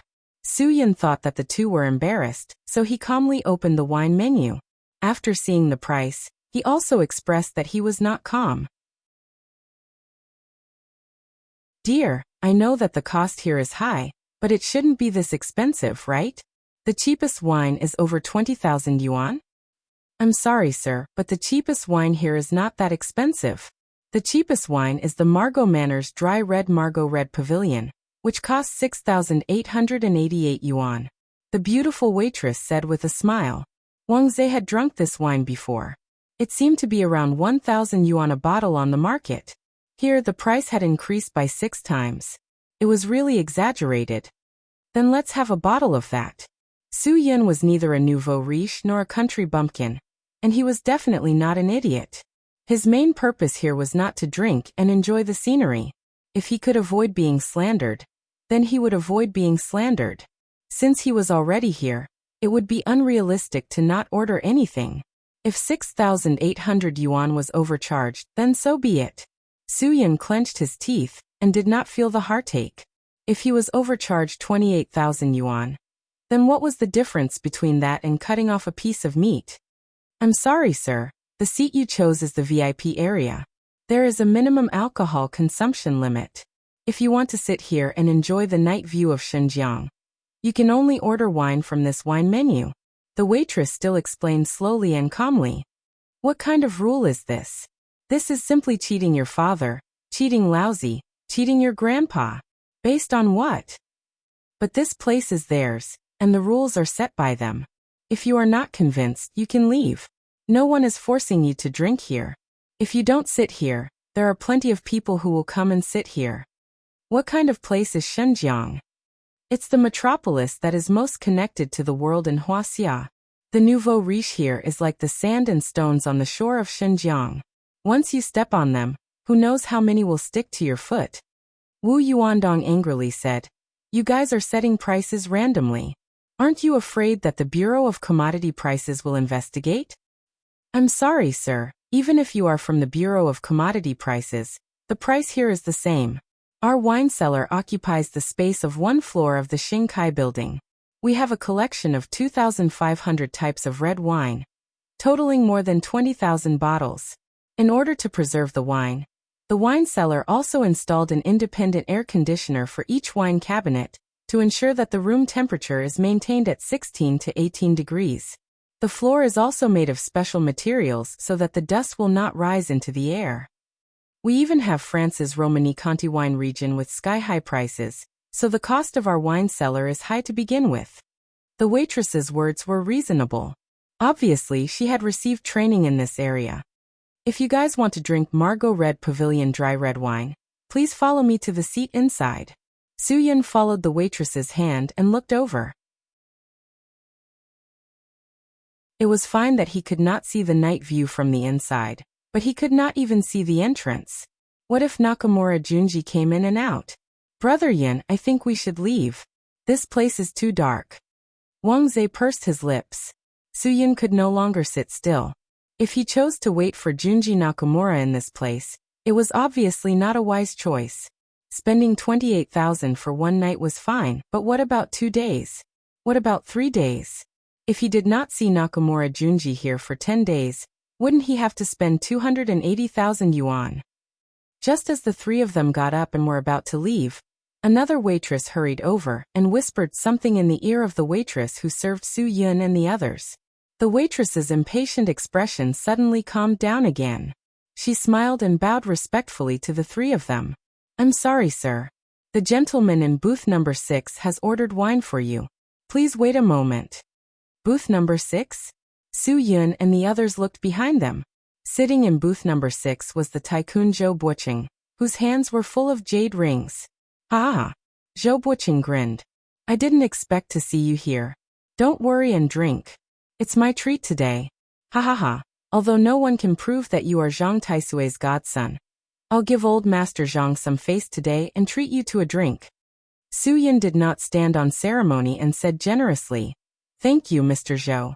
I won't stand on ceremony. Soon, a bottle of Chateau Lafite dry red wine, which was sold for 150,000 yuan in this bar, was placed in front of the three of them. Soo-yun sneered. This Zhou Buqing was really generous. He waved his hand and treated them to a bottle of red wine that cost more than 100,000 yuan. He really did not know what he was up to. Brother Yin, should we drink this wine? Wang Zhe was a little hesitant. Wu Yuandong's gaze was also fixed on Soo-yun. Although the wine was good, the person who gave it to him wasn't a good person after all. It was said that if one drank the wine, one's mouth would soften. If they drank it, they would be a little inferior to Zhou Buqing. Of course they would drink it. If someone gave it to them for free, they would be fools not to drink it. Soo-yun did not think so much. Zhou Buqing was willing to do this because he was a fool. He Soo-yun was not a fool. So what if he drank it? If his godfather, Zhang Taisui, had not helped him in the past, he would still be moving bricks and mud. Would he be able to live such a carefree life today?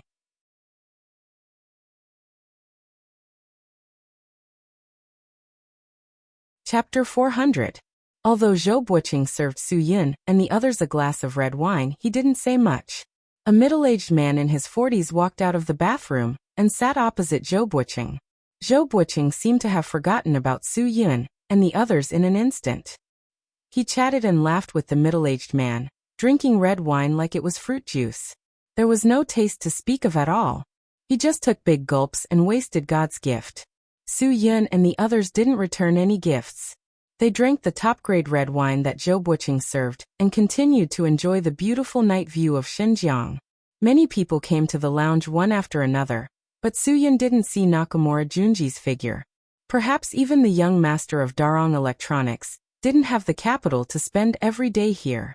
About an hour later, Zhou Buqing got a call and got up to leave. Before he left, he waved his hand and served Soo-yun and the others a second glass of Lafite. How should Soo-yun describe his feelings at this moment? If it was appropriate, he would definitely say that he was really flattered. But Zhou Buqing's last look was especially memorable. Young man, I hope Miss Ling can prove everything to you tomorrow. Huh. Ling Jiling wore sportswear, a hat, and a mask. She was surrounded by two people when she got out of the car in the hotel's garage. She couldn't help but feel nervous. Could it be that she was still recognized after dressing up like this? If she had known, she wouldn't have gone out alone. Miss Ling. One of the people who surrounded her suddenly said respectfully, You're finally here. President Zhou has been waiting for you for a long time. Ling Jiling was slightly relieved. President Zhou had never made things so grand before. She was really not used to people coming up to invite her. She was just about to call Feng Ying's secretary to ask for the room number that had been arranged for her, but now it seemed that there was no need. Soon, Ling Jiling followed the two people to a suite floor of Xingkai Hotel. Under the guidance of the two people, she was quickly brought to a room door. They lightly knocked on the door 3 times and gestured for her to go in. The door opened and Ling Jiling walked in without thinking much. The moment the door closed, she suddenly realized something because there were many men talking and laughing in the room. But before she had time to think, Guo Chuanjiang had already walked in front of her. "Miss Ling, I've been waiting for you for a long time." Guo Chuanjiang laughed, revealing a mouthful of uneven yellow teeth. "Miss Ling is really a natural beauty. I haven't seen you for so many days. How did you become prettier?" If these words were said by someone else, Ling Jiling would more or less feel happy. After all, it was a compliment. But when it came from Guo Chuanjiang's mouth, it was beyond disgusting. "Mr. Guo, I'm sorry, I might have entered the wrong room," Ling Jiling said and was about to leave. "President Zhua is still waiting for me. I think I'd better go and say hello to her first. I'll chat with you later." Guo Chuanjiang directly blocked Ling Jiling's way. "Miss Ling, there's no hurry. Anyway, President Zhua didn't say that he must see you now. But it's different here. Ha ha ha. I'm not the only one who misses Miss Ling. President Zhou and President Qin also miss Miss Ling very much. Miss Ling, you won't refuse to give us face, right?" Ling Jiling was stunned. At this time, Zhou Buoqing and Qin Tianjian also walked out and looked at her with a smile. "Our Sky Entertainment Group's superstars have a different temperament. Ha ha ha ha. Miss Ling, we haven't seen each other in a long time, right?" This sudden change of events was a little too much for Ling Jiling to handle. Although she was known as a smooth and slick person, she still couldn't get used to it. After all, they were all senior executives of Sky Entertainment Group. Ling Jiling didn't dare to slight them. "President Qin, President Zhou, why are you here? It's really been a long time. You are all busy people. Haha, even if I wanted to see you, I didn't have the chance. Miss Ling, don't we have a chance now? But you suddenly said you were leaving. Don't you think you're not giving us face?" Qin Tianjian said with a smile. Zhou Buoqing had just been drinking in the lounge upstairs. After receiving Guo Chuanjiang's call, he immediately rushed down. Whether or not he could win Ling Jiling's heart depended on tonight. "Miss Ling, I didn't expect you to still remember me. I'm so honored. Ayaya, come in and have a seat. President Zhua is busy with work. He doesn't have time to see you. Why don't you talk to us first?" Guo Chuanjiang saw Ling Jiling's awkward expression and said, "It looks like Miss Ling is looking down on us. Ha ha ha, then we won't force you." Qin Tianjian narrowed his eyes. "I don't think Miss Ling is the kind of person who doesn't give face to others. In our Sky Entertainment Group's entertainment circle, I think Miss Ling is the most promising. She always gives people the feeling that she is so approachable." "Very good, very good. Since Miss Ling is so approachable, then let's have a seat and have a cup of tea," Zhou Buoqing said. "I was wondering why President Guo prepared such a high-quality tiguanyin today. It turns out that he already knew that a beauty would visit. Miss Ling, please." At this point, Ling Jiling could only take one step at a time. No matter what, these 3 people were the top management of Sky Entertainment Group. It was not good to offend any of them. Moreover, if she left now, she would offend all 3 of them. For an artist signed by Sky Entertainment Group like her, if she offended all 3 of them at once, it would be tantamount to sealing off all her future career paths. "Then I'll respectfully accept your invitation." Ling Jiling smiled and didn't ask to leave. When Ling Jiling sat down, Qin Tianjian smiled and said, "Miss Ling, what important matter do you have to discuss with President Zhua in Xinjiang?" Ling Jiling didn't know how to answer Qin Tianjian's question. She couldn't help but look at Guo Chuanjiang. Zhua Meiyan had called her and asked her to come over. She wanted her to prove that Guo Chuanjiang and Su Yin had met in her office. Ling Jiling still didn't understand what was going on. Before she could ask for more details, Zhua Meiyan hung up the phone. Haha, President Zhua asked me to come, so of course I came. How could I ask why?" Ling Jiling shook her head. Zhou Buoqing frowned. "President Zhua really didn't say why she asked you to come?" "She really didn't say." Ling Jiling nodded with certainty. She knew that she couldn't admit it. If she did, who knew what Guo Chuanjiang would ask of her. Guo Chuanjiang was stunned. No way.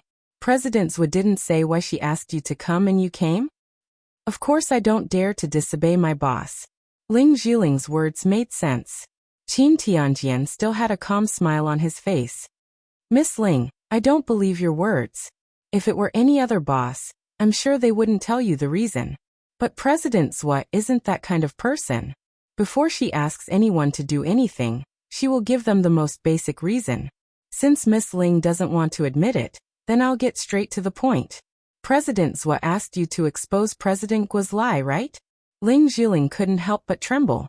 She had heard of Qin Tianjian's meticulous mind, but she didn't expect him to be so shrewd.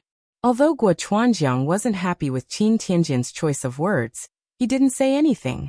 After all, he was the one who caused all this trouble. Miss Ling, do you remember the person in President Zhu's office the other day? Of course I do. Ling Zhiling said. Now President Zhu said that person was Zhang Taisui's designated successor of Sky Entertainment Group. Zhou Buqing said coldly. Miss Ling, what do you think about this matter? Ling Zhiling realized that something was wrong. Why was Su Yun suddenly involved in Sky Entertainment Group? Since President Zhu said so, then it shouldn't be wrong. Could it be that Zhang Taisui's designated successor is going to take over Sky Entertainment Group? He was dreaming. Guo Chuanjiang gritted his teeth. Why does Zhu Meiyan have to say so?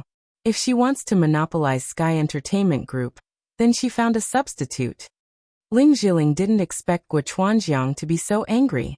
Miss Ling Qin Tianjian's words were much gentler. Of course, we also hope that Sky Entertainment Group can be inherited by Zhang Taisui's successor. But all three of us feel that something is wrong, so we want to test him. Since it's a test, I hope Miss Ling can cooperate with us. What do you want me to do? Ling Zhiling said. Guo Chuanjiang didn't beat around the bush. President Zhou wants you to prove that I met Zhang Taisui's successor in his office at the board meeting tomorrow. Because I denied it at the time, I can't remember what that person looked like. So I need you to testify for me. Just say that I didn't meet him. Ling Zhiling covered her mouth. You mean Su Yun is here? The three of them looked at Ling Zhiling. Didn't President Zhou tell you that he was here? Ling Zhiling shook her head. If she knew that Su Yun was here, she would have called him in advance. Then this situation wouldn't have happened. No. President Guo, since you met him, why don't you admit it? It's a test. Qin Tianjian continued. Miss Ling, you just need to cooperate with us. Of course, we won't let you do this for free. Zhou Buqing laughed. You'll get all the benefits. If you do as we say, it'll be a great contribution to Sky Entertainment Group. Guo Chuanjiang pushed a bank card in front of Ling Zhiling. Miss Ling, there's 10 million in here. The password is written on the back of the card. You just need to tell everyone that I didn't meet Su Yun in his office, and you can take the money. Also, I can promise you that for the whole of next year, Sky Entertainment Group will spend all of its resources on you. I guarantee that everything you do will be on the headlines. Qin Tianjian's offer was even more tempting. By then you'll be Sky Entertainment Group's big sister. How much your value will rise is not something that can be measured by money. These temptations were indeed great. She just needed to tell a small lie and she could get 10 million. This was the easiest money in the world. After thinking for a while, Ling Zhiling's nervous expression finally relaxed. She picked up the bank card on the table and put it in her bag. Warner smiled and said, It's just a small matter. Do I need the three of you to tell me together?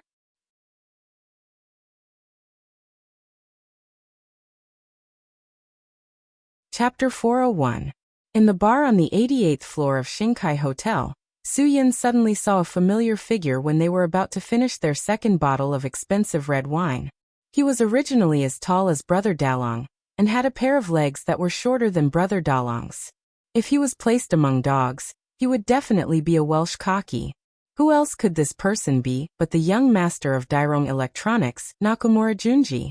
Although Nakamura Junji was not tall enough, he still had the confidence to wear a handsome trench coat. When a normal person wore a trench coat that only reached his hips, it almost covered his entire calf. However, even so, he was still able to hug two hot and tall girls whose legs could almost reach Shunji Nakamura's neck. Nakamura Junji's height was not without an advantage.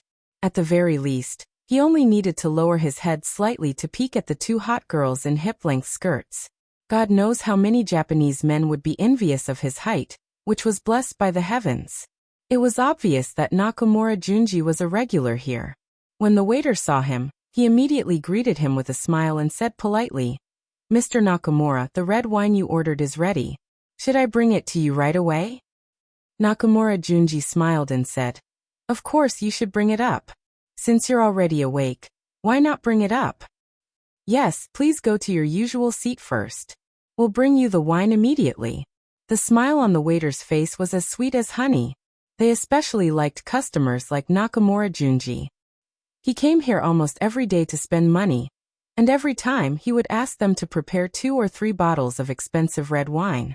In fact, as long as such a customer came every day, their bar could guarantee that they would receive more performance bonuses every month.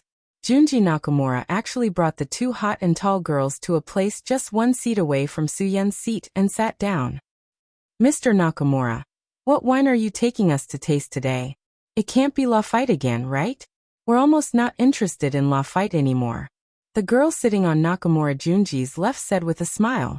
Nakamura Junji did not hesitate to slap her butt and pinch it hard without any scruples.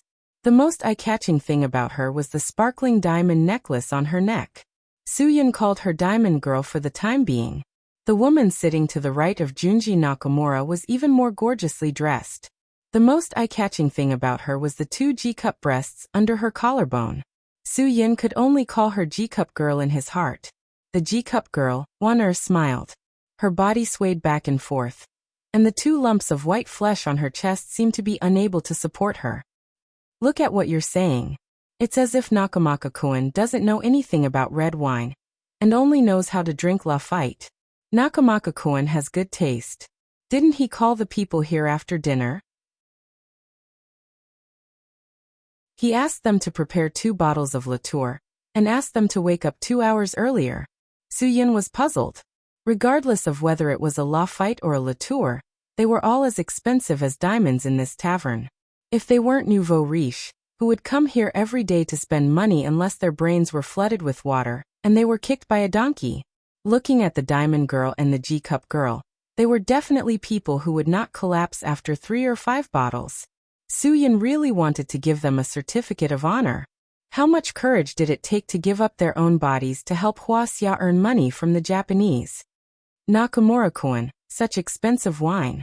Don't you feel any heartache when you treat us to it?" The Diamond Girl burrowed into Junji Nakamura's arms. Obviously, she wanted to compete with the G-cup girl for his attention. Junji Nakamura sneered. "Isn't it just money? Our Darong Electronics has been in Huaxia for so many years. How much money have we earned from Huaxia? Ha ha ha, just take it as accepting my Darong Electronics reward. On behalf of Huaxia, accept my charity, ahahaha." Although Suyun had been paying attention to the sounds behind him, his gaze never left his surroundings. He saw that Wu Yuandong's fists were clenched tightly. If it weren't for the fact that they were in Shinkai Hotel's high-end lounge, he would have already flipped the table and started a fight. Seeing Wu Yuandong's reaction, Suyun did not say anything. He just picked up his wine glass and gently knocked it on Wu Yuandong's glass, indicating that he should not be angry. Wu Yuandong could understand Suyun's speechless expression, but the words charity he heard just now were really ear-piercing. Wang Zhe's face was completely expressionless. He was like a leopard in the process of preparing to hunt. If Suyun had not touched his wine glass, he would have already opened his bloody mouth and pounced on the target in front of him. Any dignified Huaxia would not allow a Japanese to say such humiliating words, unless he did not know what dignity and dignity were. Obviously, the Diamond Girl and the G-cup girl had already forgotten their dignity and character. After hearing Shunji Nakamura's words of charity, they did not react angrily. Instead, they laughed even more beautifully. One of them wriggled even harder in Shunji Nakamura's arms, while the other rubbed against Shunji Nakamura's arms even harder. At this time, the waiter also brought their wine over. Junji Nakamura was obviously intoxicated in the pool of wine and forest of meat. Do you know who this person is? Su Yin smiled faintly and whispered to the two men who were burning with rage. Wang Zhe frowned and did not speak. Wu Yuandong said lightly, he just said something about Darong Electronics. That's right, Darong Electronics was his family's. Su Yun's expression was still calm, and his voice was still indifferent.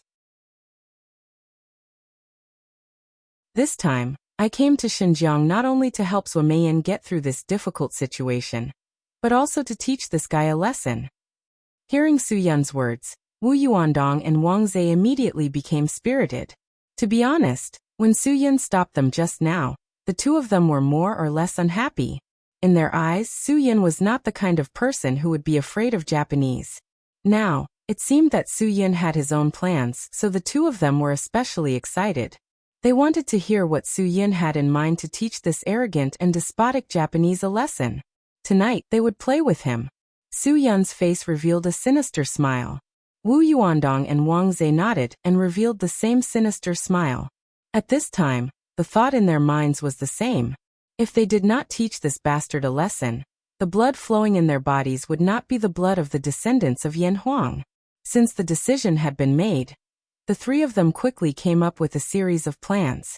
Some of them were too vicious, and the three of them couldn't help but laugh softly. Wang Zhe kept saying, Big brother Yin, if you don't direct, it'll be such a waste. The loss of Huaxia talents. After everything was confirmed, Wu Yuandong was in charge of waiting in the guest room downstairs. Wang Zhe was in charge of buying the vicious props they needed to use. Su Yin continued to stay here to drink the remaining red wine and wait for Nakamura Junji to leave. Su Yin could see that Nakamura Junji was not someone to be trifled with. No matter how loudly he humiliated Huaxia people, no one stood up to criticize him. Logically speaking, those who could come to such a shady shop to drink were more or less people with some background.